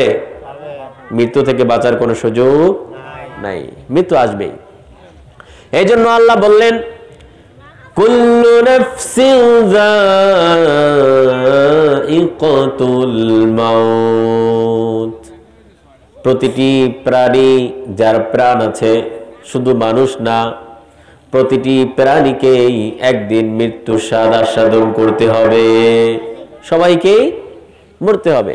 ওয়া ইন্নামা তুওয়াফাউনা উজুরাকুম, আর আল্লাহ রাব্বুল আলামিন পরিপূর্ণ উজরত দিয়ে দেবেন, পরিপূর্ণ বিনিময়, পরিপূর্ণ পুরস্কার পুরাপুরি দেবেন। ওয়া ইন্নামা তুওয়াফাউনা উজুরাকুম ইয়াউমাল কিয়ামা, কিয়ামতের দিন আল্লাহ রাব্বুল আলামিন প্রতিটি প্রাণীর মৃত্যু এটা ঘটাবেন। ওয়া ইন্নামা তুওয়াফাউনা উজুরাকুম ইয়াউমাল কিয়ামা, আর কিয়ামতের দিন সকলের পুরস্কারকে বুঝায় দেবেন, কোনো কমতি করা হবে না। আপনি যতটুকু করেছেন, যতটুকু প্রাপ্য, আল্লাহ রাব্বুল আলামিন কারো প্রতি জুলুম করবেন না, তাকে পুরোপুরি বুঝিয়ে দেবেন। ফামান যুহজিহা আনিন নার, আল্লাহ বলেন যাকে জাহান্নামের আগুন থেকে বাঁচানো হলো, ফামান যুহজিহা আনিন নার ফাকাদ ফাজ, এই ব্যক্তি সফল হয়ে গেল। আল্লাহু আকবার। যাকে আগুন থেকে, জাহান্নামের আগুন থেকে বাঁচানো হলো, ফামান যুহজিহা আনিন নারি ফাকাদ ফাজ ওয়া মাল হায়াতুদ দুনিয়া ইল্লা মাতাউল গুরুর। যাকে জাহান্নামের আগুন থেকে বাঁচানো হলো, এই ব্যক্তি সফল হয়ে গেল। আমরা তো মনে করি নির্বাচনে জিতলেই সফল। 1 কোটি 2 কোটি টাকা যদি আমার হয়, একটা বিল্ডিং যদি করতে পারি, তাহলে আমি সফল মনে করি, কি করি না? এদেরকে একটু থামা। সময় তো ভাইয়ের আমার। সুতরাং আমাদের সেই মৃত্যুর জন্য প্রস্তুত থাকতে হবে। মৃত্যু একদিন আসবে, এতে কোনো সন্দেহ নাই। মৃত্যু হচ্ছে একটি ভয়ঙ্কর অভিজ্ঞতা। মৃত্যু কি এমন অভিজ্ঞতা যেটা পৃথিবীর বুকে কারো কাছে শেয়ার করা যায় না। যায়? পৃথিবীর বুকে আমরা যত ঘটনায় ঘটুক না কেন অন্যের কাছে বলে মনটা হালকা করতে পারি, কিন্তু মৃত্যু হচ্ছে এমন এক ভয়ঙ্কর অভিজ্ঞতা যা কারো কাছে শেয়ার করা যায় না। এমন পরিস্থিতিতে সবাইকেই পড়তে হবে। কেউ সেই পরিস্থিতি থেকে রেহাই পাবে না, বাঁচতে পারবে না। আমি আপনাদের সাথে একটি ঘটনা শেয়ার করি। একদিন আমি ঢাকা যাচ্ছিলাম লঞ্চ যোগে। যখন চাঁদপুর মোহনায় গেলাম, এর আগে যখন আবুপুর আমি গেলাম, আবুপুর যাওয়ার পরে একটা মেশিন ছিল লঞ্চে, মেশিনটা নষ্ট হয়ে গেল। লঞ্চে মেশিন নষ্ট হওয়ার পরও আমরা বুঝতে পারি নাই লঞ্চ মেশিন নষ্ট হয়ে গেছে, কিন্তু জেনারেটর চলছিল। আর জেনারেটরের আওয়াজ এমন ছিল যে বোঝাই যাচ্ছিল না যে লঞ্চ মেশিন নষ্ট হয়ে গেছে, লঞ্চ ঘাটে ভিড়ে আছে। যখন পেছনের দিকে গেলাম তখন দেখলাম মেশিনে কাজ করতেছে। বাইরে তাকালাম, দেখি লঞ্চ তো ঘাটে ভেড়া। পরের দিন যেতে যেতে আমার একটা অনুষ্ঠান ছিল, সংবর্ধনা অনুষ্ঠান। তো আমি সেটাই 10টা বাজে ছিল, অ্যাটেন্ড করতে পারলাম না। যাই হোক, পরের দিন সকাল সকাল চাঁদপুর মোহনায় যখন চাঁদপুর থেকে ছাড়লো, ওই মোহনায় একটু পরেই এমন ঘূর্ণিঝড়, চারদিক অন্ধকার হয়ে এমন ঘূর্ণিঝড় আসলো যে আমাদের লঞ্চটা কাগজের নৌকার মতো দুলছিল। এভাবে দুলছিল, আমরা মনে করেছিলাম এই বুঝি লঞ্চ ডুবে গেল, এই বুঝি ডুবে গেল, এই বুঝি জীবনের রঙ্গ সাঙ্গ হলো। কেননা আশপাশে কিছুই দেখছি না, ধুধু, কোনো কুল কিনারা দেখা যাচ্ছে না। সেখানে আমি দেখেছি এক হিন্দু দম্পতি ছিল। আমার সাথে থাকা এক ভাই বলল, আরে জিকির করো, লা ইলাহা ইল্লাল্লাহ পড়ো। আমি দেখেছি ওই হিন্দু মহিলা, ওই দম্পতি, তারা লা ইলাহা ইল্লাল্লাহ জিকির পড়তেছে। আল্লাহু আকবার। আমরা সেখানে পানির ছিটায় পুরো শরীর দেহ ভিজে যাচ্ছিল। আমরা কি মহা এক টেনশনে পড়ে গিয়েছি, কিয়ামতের আলামতের মতো, যে মৃত্যু এই বুঝি সামনে, এই বুঝি মৃত্যু আমাদের সামনে, এই বুঝি পানির তলে ডুবে যাব, এই বুঝি মরে যাব। এমন একটা ভয়াবহ অবস্থার সৃষ্টি হলো। কিছুক্ষণ পর আমরা কিনারা দেখতে পেলাম যে আমাদের পাশেই নদীর কিনারা রয়েছে। তখন আশার সঞ্চার হলো। সুবহানাল্লাহ। এমন হয় কি হয় না? আমি আমার বাস্তব জীবন থেকে আপনাদের সাথে শেয়ার করলাম। কিছুক্ষণের মধ্যেই লঞ্চ নিয়ন্ত্রণে আসলো, ঝড় থেমে গেল। আল্লাহ আমাদের বাঁচিয়ে রাখলেন। আমাদের হায়াত ছিল বলে আমরা বেঁচেছি। কথা ঠিক না ঠিক? আর যদি হায়াত না থাকতো সবগুলো ওখানে ডুবে মরতাম, এর মধ্যে কোনো সন্দেহ নাই। অনেক মানুষ লঞ্চ ডুবিতে মারা যায় কিনা, অনেক মানুষ আগুনে পড়ে মারা যায় কিনা, বিভিন্ন জায়গায় আগুন লাগে সেখানে মানুষ মারা যায়। চকবাজার ট্র্যাজেডি, ওখানে অনেক মানুষ আগুনে পড়ে মারা গেছে। আল্লাহ রাব্বুল আলামিন আমাদেরকে সহজ আসার মৃত্যু দান করেন, আমিন। আল্লাহ আমাদেরকে ইমানের মৃত্যু দান করেন। ইমানের পথে অবিচল থেকে আমাদের মরণ যেন হয়। এটা গান আছে না, আমাদের ইমানের পথে চলতে চলতে যেন মৃত্যু আসে। আল্লাহ আমাদের কবুল করেন, আমিন। সম্মানিত ভাইরা আমার, সুতরাং মৃত্যু হচ্ছে এমন একটি অভিজ্ঞতা যা শেয়ার করা যায় না, কারো কাছে বর্ণনা করা যায় না, বলা যায় না। যায়? এই যে আমরা যে লঞ্চ দুর্ঘটনার মুখোমুখি হলাম, আমি ঘটনাটা আপনাদের সাথে শেয়ার করলাম, আমি বেঁচে আছি বলেই, নাকি? আর যদি মরে যেতাম সুযোগ হতো না। মৃত্যু এমন একটা অভিজ্ঞতা যা কারো কাছে শেয়ার করা যায় না। সুতরাং সেই মৃত্যুর জন্য আমাদের সকলের প্রস্তুত থাকা দরকার, আছে না নাই? সে মৃত্যুর জন্য সকলে প্রস্তুত আছি। মরণকে স্মরণ করলে জাহান্নামের আগুনকে বরণ করা লাগে না। যদি প্রতিনিয়ত আমরা মরণকে স্মরণ করতে পারি, বিশ্বনবী সাল্লাল্লাহু আলাইহি ওয়াসাল্লাম হাদিসে বলেন, যে ব্যক্তি দৈনিক 20 বার মৃত্যুর কথা স্মরণ করে, কতবার? 20 বার, অন্তত 20 বার মৃত্যুর কথা স্মরণ করে তাকে মরতে হবে। মৃত্যুর কথা যদি 20 বার কমপক্ষে স্মরণ করে, এই ব্যক্তি ওই দিন মারা গেলে শহীদি মৃত্যু হবে। সুবহানাল্লাহ। কেননা আপনি যখন অন্যায় করতে যাইবেন, দুর্নীতি, ঘুষ, জেনা, ব্যভিচার, জুলুম, আর তখন যদি আপনি মৃত্যুর কথা স্মরণ করেন, এই মুহূর্তে যদি আমি মারা যাই, ডান হাতে ঘুষ নিচ্ছি, ওই ঘুষ নেওয়া অবস্থায় যদি আমি মারা যাই, আমি সুদ খাচ্ছি, সুদ দিচ্ছি, লেনদেন করছি, ওই মুহূর্তে যদি আমি মারা যাই, যদি মরণের কথা তখন স্মরণ করি, তাহলে এই অপরাধ করা যায়? এই অপরাধ থেকে তখনই বেঁচে থাকা যায় যদি মৃত্যুর কথা স্মরণ করি। মৃত্যুর কথা স্মরণ করলে কেউ জুলুম করতে পারে না, ভাই বোনদেরকে ঠকাতে পারে না। কথা ঠিক না ঠিক? এই সমাজে আছে বোনদেরকে ভাই ঠকায়? আসেনি? এই সম্পদ নিয়ে কি কবরে যাওয়া যাবে? আমাদের বিশেষ বক্তা এই বিষয়ে যে আলেকজান্ডার দ্য গ্রেটের উপদেশ বাণী আপনাদেরকে শোনাচ্ছিল, আমি শুনছিলাম। আলেকজান্ডার দ্য গ্রেট 3টা উপদেশ দিয়েছিল মৃত্যুর পূর্বে। তিনি 33 অথবা 32 বছর বয়সে মারা গেছেন, কিন্তু পৃথিবীর মধ্যে নাম করে গিয়েছেন।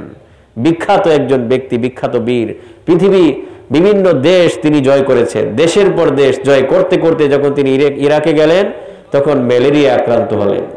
ম্যালেরিয়া আক্রান্ত হয়ে যখন মৃত্যুর দ্বার প্রান্তে, তিনি বুঝলেন যে কোনো ডাক্তার, কবিরাজ কেউ তাকে আর বাঁচাতে পারবে না। তখন তিনি তার প্রধান সেনাপতিকে ডেকে 3টা উপদেশ দিয়েছিলেন, আপনারা শুনেছেন। তিনি যে সম্পদ উপার্জন করেছিলেন, এই সম্পদ কি নিতে পেরেছেন? কেউ নিতে পেরেছে? যত ধন সম্পদ, রত্ন ভান্ডার, মণি মুক্তা, হিরে জহরত, যাই কিছু আমরা উপার্জন করি না কেন, কোনো কিছু সাথে নিয়ে যাওয়া যাবে না। শূন্য হাতে এসেছি, আবার শূন্য হাতে ফিরে যেতে হবে। আর যখন সময় আসবে, ইন দা মিন টাইম, সেই সময়ের এক মুহূর্ত আগেও না, এক মুহূর্ত পরেও না, ওই সময় চলে যেতে হবে। পৃথিবীর যত ডাক্তার, কবিরাজ আছে, পৃথিবীর যত চিকিৎসা বিজ্ঞান রয়েছে, আমাকে আপনাকে বাঁচাতে পারবে না। আমাদের বিশেষ বক্তা আরেকটা কথা বলেছিলেন, যমুনা গ্রুপের চেয়ারম্যান, অনেক সম্পদের অধিকারী, কিন্তু বাঁচতে পেরেছেন? পারেন নাই। সবাইকে মরতে হবে। যদি সম্পদ দিয়ে বেঁচে থাকা যেত, যদি ডাক্তার, কবিরাজ, চিকিৎসকরা মানুষের জীবন ফিরিয়ে দিতে পারত, তাহলে পৃথিবীর বুকে কোনো ডাক্তার, কোনো সম্পদশালী ব্যক্তি মারা যেত? কোন ডাক্তার মারা যেত? আপনাদের এলাকায় ডাক্তাররা মারা যায়? যে ডাক্তারের কাছে আমরা যাই আমাদের জীবন বাঁচাতে, তারাও মারা যায়। হ্যাঁ, যার অর্থ সম্পদ, অঢেল সম্পদ রয়েছে, যারা কিছু হলেই সিঙ্গাপুর দৌড়ায়, এরাও মরে। কি বলেন? মরে? সবাই মরে। সুতরাং মৃত্যু থেকে পালানোর কোনো পথ নাই। মৃত্যু আসবেই, মৃত্যু থেকে কেউ বাঁচতে পারবে না। সুতরাং আমাদের সেই মৃত্যুর জন্য প্রস্তুত থাকা দরকার, আছে না নাই? এই জন্য আল্লাহ বললেন, বাল তুসিরুনাল হায়াতাদ দুনিয়া ওয়াল আখিরাতু খায়রু ওয়া আবকা। বরং তোমরা পৃথিবীর জীবনকে প্রাধান্য দাও, পৃথিবীর জীবনের মোহে পড়ে অন্ধ হয়ে, মোহচ্ছন্ন হয়ে আখিরাতের জীবনকে ভুলে গিয়ে দুনিয়ার জীবনকে প্রাধান্য দিয়ে আখিরাতকে বরবাদ করে দিচ্ছ। বরং বাল তুসিরুনাল হায়াতাদ দুনিয়া ওয়াল আখিরাতু খায়রু ওয়া আবকা, আখিরাতের জীবন হচ্ছে তোমাদের জন্য কল্যাণকর এবং চিরস্থায়ী। সুবহানাল্লাহ। সেই আখিরাতের জন্য প্রস্তুতি নিতে হবে কি হবে না? সবাই নিব তো ইনশাআল্লাহ। এই দুনিয়ার জীবনে যদি দৃষ্টান্ত দিতে চাই, তাহলে 4টি স্বর্ণের টুকরা আর 3টি লাশের সাথে তুলনা করা যায়। কয়টি স্বর্ণের টুকরা? 4টি। কথা বোঝেন না? আমি তো আপনাদের দেশেরই মানুষ, কথা তো বোঝার কথা। স্বর্ণের টুকরো কয়টি? আর লাশ 3টি। বনি ইসরাইলের জামানায় 3 জন যুবক, 3 বন্ধু কাজের সন্ধানে, ভাগ্যের সন্ধানে বেরিয়ে পড়লো। তারা কাজ খুঁজছে, কোথায় গেলে কাজ পাবে, কি করলে তাদের ভাগ্যের পরিবর্তন হবে। খুঁজতে খুঁজতে জঙ্গল থেকে জঙ্গল, শহর থেকে নগর, নগর থেকে বন্দর পেরিয়ে এমন একটি জায়গায় উপনীত হলো, যেখানে গিয়ে তারা ধনভাণ্ডার পেয়ে গেল। কি পেল? ধনভাণ্ডার পেয়ে গেল। 4টি বড় বড় স্বর্ণের টুকরা পেয়ে গেল। মানুষ কয়জন? স্বর্ণের টুকরা কয়টা? 4টি। স্বর্ণের টুকরা একটা বেশি না? এখন ভাগ করতে হবে। 3 বন্ধু স্বর্ণের টুকরা 4টা পেয়ে মহা খুশি। আমরা তো ভাগ্যের সন্ধানে বেরিয়েছি, কাজের সন্ধান করছি, কিন্তু আল্লাহ তাআলা আমাদেরকে ধনভাণ্ডার দিয়ে দিলেন। এই স্বর্ণের টুকরো যদি আমরা ভাগ করে নেই তাহলে আমাদের বাকি জীবন চলে যাবে। সুতরাং অনেক ক্লান্ত পরিশ্রান্ত হয়েছি, আগে আমাদের কিছু খেতে হবে। তাই তারা একজনকে বাজারে পাঠালো, কিছু স্বর্ণের টুকরো দিয়ে বাজারে পাঠালো, যে বাজার থেকে রুটি কিনে নিয়ে আসো। যখন একজন বন্ধুকে বাজারে পাঠানো হলো, বাকি রইল কয়জন? দুজন। তারা দুজনে বসে পরামর্শ করছে, স্বর্ণের টুকরো হচ্ছে 4টি, আমরা লোক সংখ্যা হচ্ছে 3 জন, একটা বেতাল হয়ে যায়, ব্যামিল হয়ে যায় ভাগ করার জন্য। বাজারে যাওয়া ওই বন্ধুকে যদি আমরা আসার সাথে সাথে মেরে ফেলি তাহলে 4টি স্বর্ণের টুকরা ভাগ করা একদম সোজা, আমি 2টা, তুই 2টা।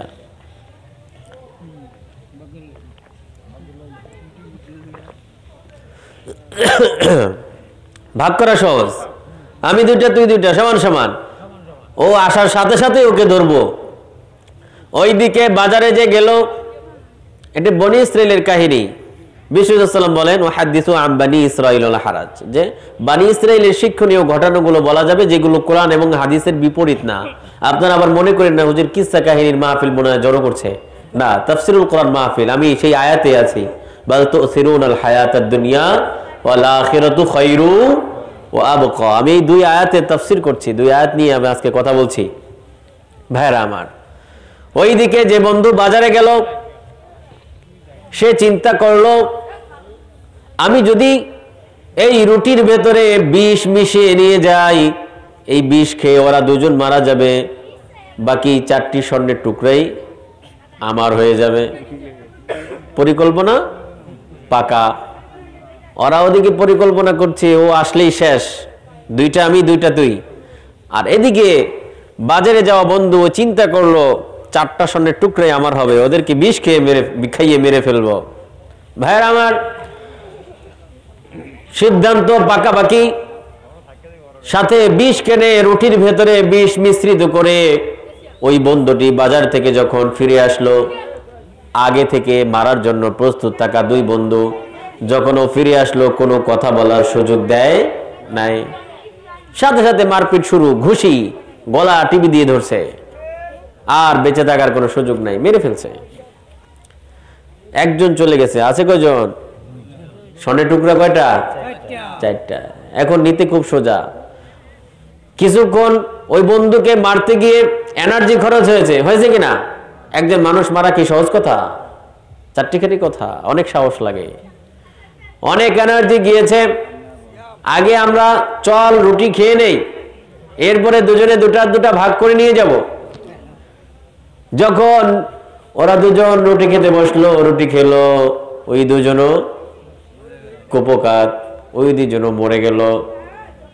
3টি লাশ এক পাশে পড়ে থাকলো, 4টি স্বর্ণের টুকরা আর এক পাশে পড়ে থাকলো। দুনিয়ার জীবনটাই হচ্ছে এই, সম্পদ সব পৃথিবীতে পড়ে থাকবে, কিন্তু আমরা লাশ হয়ে চলে যাব। এই জন্যে বলা হয় মৌতু, তোমরা মৃত্যুবরণ করো, কবলা আন তামুতু, মরার আগে একবার মরো, হাসিবু কবলা আন তুহাসাবু, তোমার নিজের জীবনের হিসাব তুমি নিজে নিয়ে নাও, হিসাব আল্লাহ রাব্বুল আলামিন নেওয়ার আগেই, তোমার মৃত্যু হওয়ার আগেই তুমি একবার মরো, তোমার হিসাব নেওয়ার আগেই তুমি নিজের হিসাব তুমি নাও। কিয়ামতের ময়দানে আল্লাহ রাব্বুল আলামিন আমাদের আমলনামা সামনে তুলে ধরবেন, তখন বলবেন ইকরা কিতাবাক কাফা বিনাফসিকাল ইয়াউমা আলাইকা হাসিবা, তোমার আমলনামা তুমি পাঠ করো, তোমার হিসাব নেওয়ার জন্য তুমি যথেষ্ট, আর কাউকে লাগবে না। আল্লাহ রাব্বুল আলামিন অন্য জায়গায় বলেন ইয়া আইয়ুহাল্লাযীনা আমানুত্তাকুল্লাহা ওয়াল তানজুর নাফসুম মা কদ্দামাত লিগাদ, ওহে ঈমানদাররা আল্লাহকে ভয় করো। ভয় করতে হবে কাকে? নাকি পুলিশকে, নাকি র্যাবকে? ভয় করতে হবে কাকে? আল্লাহকে। আল্লাহকে ভয় করলে সব অন্যায় অপরাধ এমনিতেই দূরীভূত হয়ে যাবে। তাকওয়া যদি থাকে, মনের ভেতরে ভয় থাকে, মৃত্যুর ভয়, আল্লাহ আমাকে মৃত্যু অবশ্যই দিবেন, আমাকে মরে যেতে হবে, এর কোনো টাইম নাই, কখন যাই, এই পৃথিবী আমার আসল ঠিকানা নয়, এই পৃথিবী থেকে এক সময় আমাকে চলে যেতে হবে, আজ হোক কাল হোক। সুতরাং আমি যে অপরাধ করছি, যে অন্যায় করছি, যে নাফরমানি করছি, যে নামাজে গাফলতি করছি, পর্দায় গাফলতি করছি, খাদ্যে ভেজাল দিচ্ছি, অন্যকে ঠকাচ্ছি, এগুলো করে পার পাওয়া যাবে না, আমাকে মাটির কবরে একদিন শুইতে হবে। সুতরাং এই চিন্তা ভাবনা করতে হবে। এই চিন্তা যদি করি, পুলিশের ভয় দিয়ে সব কিছু দমন করা যায় না, র্যাবের ভয় থাকার পরেও কিন্তু দুর্নীতি হচ্ছে, অন্যায় অপরাধ সমাজ থেকে নিঃশেষ হয় না, হয়েছে? চুরি ডাকাতি বদমাশি এগুলো শেষ হয়েছে? যদি আল্লাহর ভয় ঢুকিয়ে দেওয়া যায় মানুষের মনগুলোতে, আল্লাহর ভয় যদি থাকে, তাহলে এই সব কোনো অপরাধ থাকবে না, সমাজটা হবে সুন্দর পরিশীলিত একটি সমাজ। সুতরাং আল্লাহর ভয় ঢুকিয়ে দিতে হবে। আল্লাহ তাআলা এই জন্য বললেন, আমানুত্তাকুল্লাহ, তোমরা আল্লাহকে ভয় করো, ওয়াল তানজুর নাফসুম মা কদ্দামাত লিগাদ, এবং এই চিন্তা করো আগামীকাল আল্লাহর কাছে কি তোমরা পাঠাচ্ছ। আমরা চিন্তা করি যে আগামীকাল আল্লাহকে আমি কি দেব, আল্লাহর কি আমল আমি করব, নতুন কি ইবাদত আমি করব, নতুন কি আমল আমার জীবনে আমি সংযুক্ত করব, এই চিন্তা কি আমরা করি? আজকের দিনটা আমার কেমন গেল, কেমন কাটলো, আমি আজকের দিনে আল্লাহর কয়টি নাফরমানি করলাম, আজকের দিনে আমি কয়টি গুনাহের কাজ করলাম, এই চিন্তা কি আমরা কেউ করি? এই জন্য বলা হয় হাসিবু ক্বাবলা আন তুহাসাবু, কিয়ামতের দিন আল্লাহ হিসাব তো নিবেন, এই সন্দেহ আছে? কিয়ামতের দিন সবাইকে হিসাব দিতে হবে, জীবনের হিসাব। সারা জীবন আমি কোথায় কোন পথে ব্যয় করেছি, সম্পদ কোন পথে উপার্জন করেছি, কোন পথে ব্যয় করেছি, আমার যৌবনকাল কোন পথে খরচ করেছি, এই সব কিছুর হিসাব কার কাছে দিতে হবে? হবে কি হবে না? এই হিসাব অবশ্যই সবাইকে দিতে হবে। সুতরাং আমরা যদি দুনিয়ার জীবনে বসে আমার নিজের জীবনে হিসেব নিতে পারি, আল্লাহর কাছে হিসেব দেওয়ার আগে যদি আমি হিসেব নিজেই নিতে পারি, তাহলে আমার হিসেব হবে স্বচ্ছ। যদি কেউ কোনো প্রতিষ্ঠানের দায়িত্বশীল থাকে, কমিটির লোকজন হিসেব নেওয়ার আগে নিজেই যদি নিজে হিসেবটা ঠিক করে নেয়, কোনো সমস্যা হয়? যখন অডিটর আসে অডিট করতে, আগেই যদি সব ঠিকঠাক করা থাকে, তাহলে আর কোনো সমস্যা থাকে? থাকে না। আল্লাহ একদিন হিসেব নেবেন, কোনো সন্দেহ নাই, কিন্তু আল্লাহ হিসেব নেওয়ার আগেই যদি আমি আমার জীবনে হিসেব করি, আমি যা কিছু করছি, আমার জীবন চলে যাচ্ছে, আমি কোন পথে আমার জীবনকে খরচ করছি, ব্যয় করছি, আমার সময়, আমার মুহূর্তগুলো কিভাবে কাটছে, কেমন কাটছে, আমি কতটুকু দিনদার হতে পেরেছি, আমি কি আমার এই আমল দিয়ে আল্লাহকে সন্তুষ্ট করতে পেরেছি, আমি কি জান্নাত উপযোগী মানুষ হতে পেরেছি, এই চিন্তা, এই প্রশ্ন যদি আমি আমাকে করতে পারি, তাহলে আমি একজন খাঁটি মুমিন হয়ে জান্নাত উপযোগী মানুষ হতে পারবো ইনশাআল্লাহ। এই জন্য আমাদের হিসেব করতে হবে। হাসিবু ক্বাবলা আন তুহাসাবু, আল্লাহ রাব্বুল আলামিন হিসেব নেওয়ার আগে আমাদের হিসেব করতে হবে। সুতরাং আমরা যদি আমাদের নিজেদের হিসাবগুলো প্রস্তুত করতে পারি, তাহলে আর কোনো টেনশন নাই, আর কোনো ভয় নাই। এই জন্য আল্লাহ রাব্বুল আলামিন বললেন, বাল তুসিরুনাল হায়াতাদ দুনিয়া ওয়াল আখিরাতু খায়রুন ওয়া আবকা, তোমরা দুনিয়ার জীবনকে প্রাধান্য দিচ্ছ, কিন্তু আখিরাতের জীবন হচ্ছে তোমাদের জন্য কল্যাণকর এবং চিরস্থায়ী। আমরা আমাদের মৃত্যু আসার আগেই একবার চিন্তা করে নেই আমি মরে যাব। একদিন আপনি শটান হয়ে শুয়ে পড়েন বিছানায়, চোখ দুটো বন্ধ করে দেন, বন্ধ করে এই চিন্তা করেন আমি মরে গেছি, আমার সামনে মালাকুল মউত এসে আমার জীবনকে, আমার রূহকে আমার দেহ থেকে ছিনিয়ে নিয়েছে, আমি মরে গেছি। চারদিকে খবর ছড়িয়ে পড়ছে, আমার ছেলে মেয়ে আত্মীয় স্বজন সবাই আমাকে দেখতে আছে, কান্নার রোল পড়ে গেল, বাড়ি থেকে বাড়ি, পরিবার থেকে পরিবার, সমাজ থেকে সমাজ, এইভাবে পুরো ইউনিয়ন সবাই জেনে গেল আমি মরে গেছি। মসজিদের মাইকে এলান হলো, অমুক সমাজ নিবাসী, চাপকাঠি নিবাসী অমুক আজ সকালে ইন্তিকাল করেছে, বাদ জোহর তার জানাজা অনুষ্ঠিত হবে। একটু চিন্তা করি, আমি মরে গেছি, আমার এলান, মৃত্যুর এলান মসজিদে হয়ে গেল, বাদ জোহর আমার জানাজা হবে। আমার লাশকে দাফন করার জন্য কিছু মানুষ তোড়জোড় শুরু করে দিয়েছে, আমার জন্য বাজার থেকে কাফনের কাপড় নিয়ে এসেছে। কিছু মানুষ আমাকে দাফন করার জন্য কবর খুঁড়তে শুরু করেছে, কিছু মানুষ বাঁশ কাটছে, কিছু মানুষ কলা গাছের পাতাগুলো কেটে কেটে প্রস্তুত করছে। আমাকে শেষ গোসল দেওয়ার জন্য প্রস্তুত করা হচ্ছে। আমি টাইলস করে যে গোসলখানা করেছি সেখানে কিন্তু আমাকে গোসল দেওয়ার জন্য নেওয়া হচ্ছে না। আমি যে অর্থ সম্পদ খরচ করে বিল্ডিং তৈরি করেছি, আমাকে সেই বিল্ডিং থেকে বের করে বাইরে এনে মশারি টানিয়ে আমাকে সেখানে চিরবিদায়ের জন্য গোসল করে প্রস্তুত করা হচ্ছে। একটু চিন্তা করি, আমার জীবনে এমন ঘটনা সবার জীবনে ঘটবে না? সবার জীবনে এমন ঘটনা আসবে না? আমাকে গোসল করানো হলো, আমাকে কাফনের কাপড় পরিধান করানো হলো, আমাকে শেষবারের মতো দেখতে আমার আত্মীয় স্বজন সবাই হুমড়ি খেয়ে পড়ল, সবাই কান্নাকাটি করছে আমার জন্য। আমার সন্তানেরা আমার লাশের পাশে এসে আমাকে শেষবারের মতো দেখছে।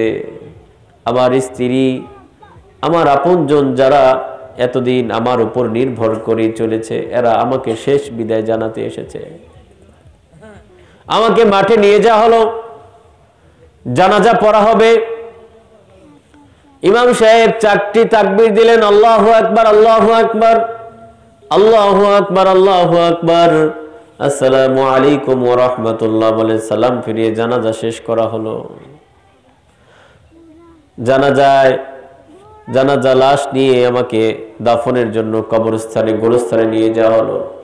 এমন একটি জায়গায় নিয়ে যাওয়া হলো যেখানে কোন মানুষ মারা না গেলে বছরে সেই গোরস্থানের আশপাশেও আমরা কেউ যাই না। সেই অন্ধকার গহীন কবরে আমাকে নামানো হলো। আমার পার কাছে একজন নামলো, আমার মাথার কাছে একজন নামলো, আমাকে সেই কবরে রেখে, অন্ধকার গহীন কবর, কোনো সাথী নাই, কোনো বাতি নাই, 3 দিকে মাটি, নিচে ডানে বামে মাটি। কিছুক্ষণ পরে আমার লাশের উপরে বাঁশের চারি দিয়ে দিল, তার উপরে কলা গাছের পাতাগুলো বিছিয়ে দিল অথবা হোগলা বিছিয়ে দিল, তার উপরে মাটি দেওয়া শুরু করলো। মাটি দিচ্ছে আমাকে চিরদিনের জন্য অন্ধকার গহীন কবরে রেখে সবাই নিজের বাড়ির পথ ধরলো। আমি একা শুয়ে আছি, কেউ নাই। যাদের জন্য মাথার ঘাম পায়ে ফেলে কষ্ট করে উপার্জন করেছি, দিন রাত আল্লাহর নাফরমানি করে নামাজ না পড়ে কাজ করেছি। সকালে মাঠে গেছি, জোহর নামাজ কোন দিক দিয়ে গেছে খবর নাই। জোহর কামাই দিয়েছি, গাড়ি নিয়ে বেরিয়েছি, নামাজের ওয়াক্ত চলে যায়, কিন্তু আমি নামাজে যাই না। আমি গাড়ির সিরিয়াল ধরেছি, যদি নামাজে যাই সিরিয়াল নষ্ট হয়ে যাবে। এইভাবে করে আমি উপার্জন করে যে সন্তানদেরকে বড় করেছি। আমি আমার বাড়ির জমি ছাড়াও কিছু জমি ক্রয় করেছি এই টাকা দিয়ে। আল্লাহ নাফরমানি করে নামাজ রোজা ঠিকঠাক মতো না করে, রমজানের দিনে আমি রোজা না রেখে কাজ করে অর্থ সম্পদ উপার্জন করে আমি আমার সন্তান সন্ততি, স্ত্রী পুত্র পরিজন এদের জন্য রেখে দিলাম। আমি শূন্য হাতে এলাম, কি নিয়ে এলাম? এই চিন্তা যদি আমরা করি, মরার আগেই করা দরকার আছে না নাই? সবাই এই ঘটনা ঘটবে না? এই ঘটনা ঘটার আগে যদি আমি চিন্তা করি, আমাদের জীবনে এমন একটি ঘটনা অবশ্যই ঘটবে যার কোনো সময়সীমা নাই, কখন কার এই সময় চলে আসে। সুতরাং মরার আগেই আমি একবার মরে চিন্তা করে নেই, আমি যা কিছু করছি, আমি আল্লাহর নাফরমানি করে যা কিছু উপার্জন করছি, কিছু নিয়ে যেতে পারবো না, আমার সাথে কিছুই যাবে না। শুধু আমার সাথে যাবে আমল। আমি কতটুকু আমল করতে পেরেছি। যদি আপনি 5 ওয়াক্ত নামাজ, আল্লাহর হুকুম আহকাম গুলো ঠিকঠাক মতো আদায় করেন, তারপরেও কিন্তু আল্লাহ আপনাকে বাঁচিয়ে রাখবেন। নাকি রাখবেন না? মেরে ফেলবেন? আল্লাহর হুকুম আহকাম যারা মানে এদেরকে আল্লাহ মেরে ফেলেন? এদের কামাই রুজির ভেতরে আল্লাহ সিস্টেমিক বরকত দান করেন। যারা অল্প সময় অল্প আয়ের ভেতরে তারা তাদের জীবনকে পরিচালিত করতে পারে। প্রিয় ভাইয়েরা, যত বেশি আপনার আছে তত বেশি চাই। এই দুনিয়ার জীবনে চাওয়ার কোনো শেষ নাই। শেষ করে দেব ভাইয়েরা আমার, আলোচনা আমরা শেষ পর্যায়ে চলে এসেছি। আমি শেষ করে দেব কিছুক্ষণের মধ্যেই।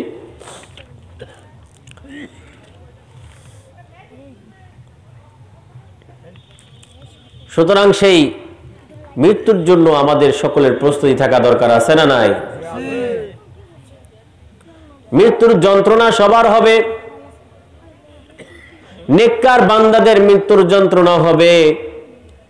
আল্লাহ রাব্বুল আলামিন বলেন, ওয়াজাআত সাকরাতুল মাউতি বিল হক, যে সাকরাতে মাউত, মৃত্যুর যন্ত্রণা এটা আসবে, এতে কোনো সন্দেহ নেই। হক, এটা হচ্ছে হক, সত্য একটা ঘটনা। সবারই মৃত্যু যন্ত্রণা হবে।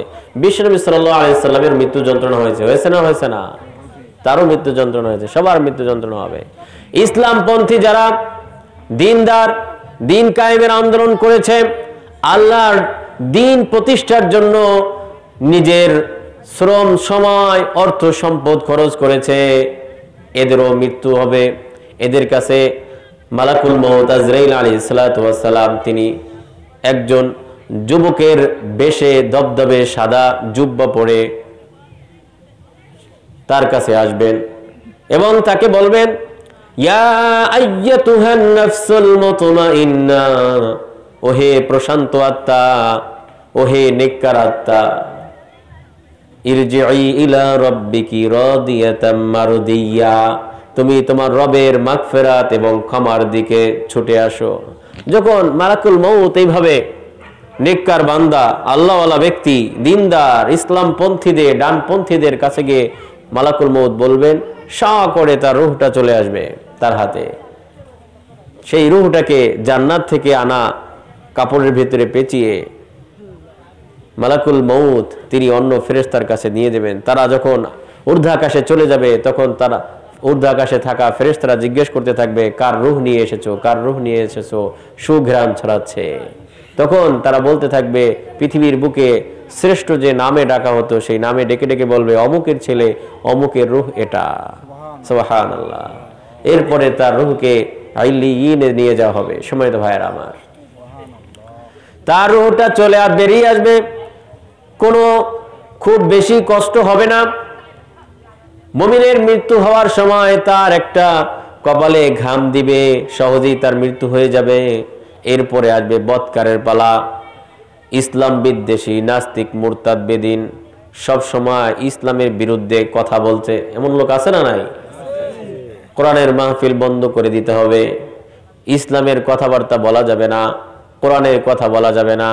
কোরআনের বিরুদ্ধে আচরণকারী এই ব্যক্তিদের কাছেও মালাকুল মউত আসবে। আসবে কিনা? তার কাছে যখন আসবে মালাকুল মউত তার জান কবজ করার জন্য, মালাকুল মউত আসার পরে এমন ভয়ঙ্কর আকৃতিতে আসবে, পৃথিবীর ভেতরে এমন ভয়ঙ্কর আকৃতি আর হতে পারে না। তার পা থাকবে মাটিতে আর মাথা থাকবে আকাশে। ভয়ঙ্কর আকৃতি নিয়ে তার সামনে হাজির হবে। এরপরে বলবে, হে নফসে খবিস, হে অপবিত্র আত্মা, আল্লাহর গোসা, আল্লাহর রাগ, আল্লাহর ক্রোধের দিকে বেরিয়ে আয়। কিন্তু এই কথা বলার সাথে সাথে বৎকারের রূহটা বেরিয়ে আসবে না, আসতে চাইবে না, ছুটাছুটি করবে, পালাবে, এদিক যাবে, ওদিক যাবে, ওদিক যাবে, পায়ের কাছে, হাতের কাছে, মাথার কাছে, বেরোতে চাইবে না।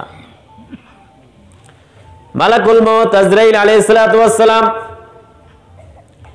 তার রূহটা খপ করে ধরে দেহ থেকে ছিনিয়ে নিয়ে আসবেন এবং নোংরা একটি পাত্রে রাখবেন। রাখার পরে ফেরেশতাদের হাতে দিলে কেউ হাতে রাখতে চাইবে না। এইভাবে করে তার আত্মাটা নিয়ে যাওয়া হবে সিজ্জিনে। হাদিসে এসেছে একজন বদকার ব্যক্তির জীবন আত্মা এইভাবে বের করা হয়। একটি জ্যান্ত ছাগল যদি তার চামড়া খসানো হয়, জ্যান্ত একটা ছাগল জীবিত জবাই করা হয় না, তার চামড়া যদি খসানো হয় কি পরিমাণ কষ্ট হবে। জ্যান্ত মানুষ আমাদের যদি চামড়া ছেলা হয় কতটা কষ্ট হবে। এর চেয়েও বহু গুণে বেশি কষ্ট দিয়ে এই বদকার ব্যক্তির জীবনকে বের করে নিয়ে আসা হবে। নাউজুবিল্লাহ। আল্লাহ আমাদেরকে ঈমানের মৃত্যু দাও। আল্লাহ রাব্বুল আলামিন আমাদেরকে মুমিন হিসেবে কবুল করেন এবং মুমিনের মৃত্যু দান করেন, আমিন। সম্মানিত ভাইয়েরা আমার, আজকে আমি আপনাদের সামনে মৃত্যু এক অনিবার্য বাস্তবতা এই সম্পর্কে আলোচনা করার চেষ্টা করেছি। সূরা আ'লা এর 16 এবং 17 নং আয়াত থেকে আপনাদের সামনে কিছু কথা রাখার চেষ্টা করেছি। আজকে আলোচনার ভেতরে ভুল ত্রুটি যা হয়েছে আল্লাহ রাব্বুল আলামিন যেন ক্ষমা করে দিয়ে এই আলোচনা, এই মাহফিলকে কবুল আর মঞ্জুর করেন, আমিন। মরহুম মাওলানা আব্দুল জলিল তার রূহের মাগফিরাত কামনায়, ওই কবরটা কি ওনার? আল্লাহু আকবার। আল্লাহ রাব্বুল আলামিন তাকে জান্নাতের উঁচু মাকাম দান করেন, আমিন। এছাড়াও এই এলাকাতে যত মুরব্বী কবরবাসী আছেন, আজকের এই মাহফিলের খাতিরে আল্লাহ রাব্বুল আলামিন সকল কবরবাসীর আযাবকে মাফ করে দেন, আমিন। এই সমাজের যুবকেরা এইরকম চমৎকার একটি তাফসিরুল কোরআন মাহফিলের উদ্যোগ নিয়েছে। এই বছরই তো প্রথম না? আগেও মাহফিলগুলো হয়ে আসছিল, কিন্তু তাফসিরুল কোরআন মাহফিল এবছরই প্রথম দেখলাম, প্রথম লেখা। তো এই মাহফিলটা চলমান থাকুক, এটা কি সবাই চান? কে কে চান না হাত জাগান। তার মানে সবাই চাই কোরআনের মাহফিল প্রতি বছর এভাবে হোক, সবাই চায় ইনশাআল্লাহ। আজকে তাফসিরুল কোরআন মাহফিলের প্রথম, কিন্তু এটা আর শেষ হবে না ইনশাআল্লাহ। এটা 100 বর্ষ পূর্তি হোক, আমরা সবাই চাই ইনশাআল্লাহ। এই জন্য আমাদের সৎ সাহস থাকতে হবে। কোরআনের মাহফিল যদি থাকে, এটা হচ্ছে সদকায়ে জারিয়া। এটা কি সদকায়ে জারিয়া? মানুষ যখন মরে যায়, একজন মানুষ যখন মরে যায়, বিশ্বনবী সাল্লাল্লাহু আলাইহি ওয়াসাল্লাম বলেন তার আমলের দরজাগুলো বন্ধ হয়ে যায়। যখন মরে গেল তখন আর নেক আমল করার সুযোগ নেই, আছে? কিন্তু 3টি কাজ হচ্ছে এমন যার সবগুলো চলমান থাকে, চলতে থাকে। আপনি কবরে চলে যাবেন, কিন্তু 3টি কাজ হচ্ছে এমন যা করে যেতে পারলে তার সওয়াবগুলো আপনার কবরে যেতে থাকবে, সুবহানাল্লাহ। এর মধ্যে একটি কাজ হচ্ছে ইলম বিতরণ। একটি কাজ কি? ইলম বিতরণ, ইলমের চর্চা, এটা বিতরণ করা। এই যে আজকের মাহফিলে আপনারা কিছু কোরআনের আলোচনা শুনছেন না? কিছু শিক্ষা লাভ হয়েছে। তো এই যে ইলম বিতরণের মাহফিল, এটা হচ্ছে সদকায়ে জারিয়া। এটা যদি উদ্যোগের সাথে আপনারা সম্পৃক্ত থাকতে পারেন, এটা যদি চলতে থাকে, যত বছর চলবে তত বছর পর্যন্ত এই মাহফিলের সদকায়ে জারিয়া স্বরূপ কবরে যদি আপনি চলে যান, আপনি উদ্যোগ নিয়েছেন। নেক কাজের বিষয় হচ্ছে এমন, যদি আপনি নিয়ত করেন, নিয়ত করার সাথে সাথে আল্লাহ রাব্বুল আলামিন আপনার আমলনামায় সওয়াব দিতে থাকে, সুবহানাল্লাহ।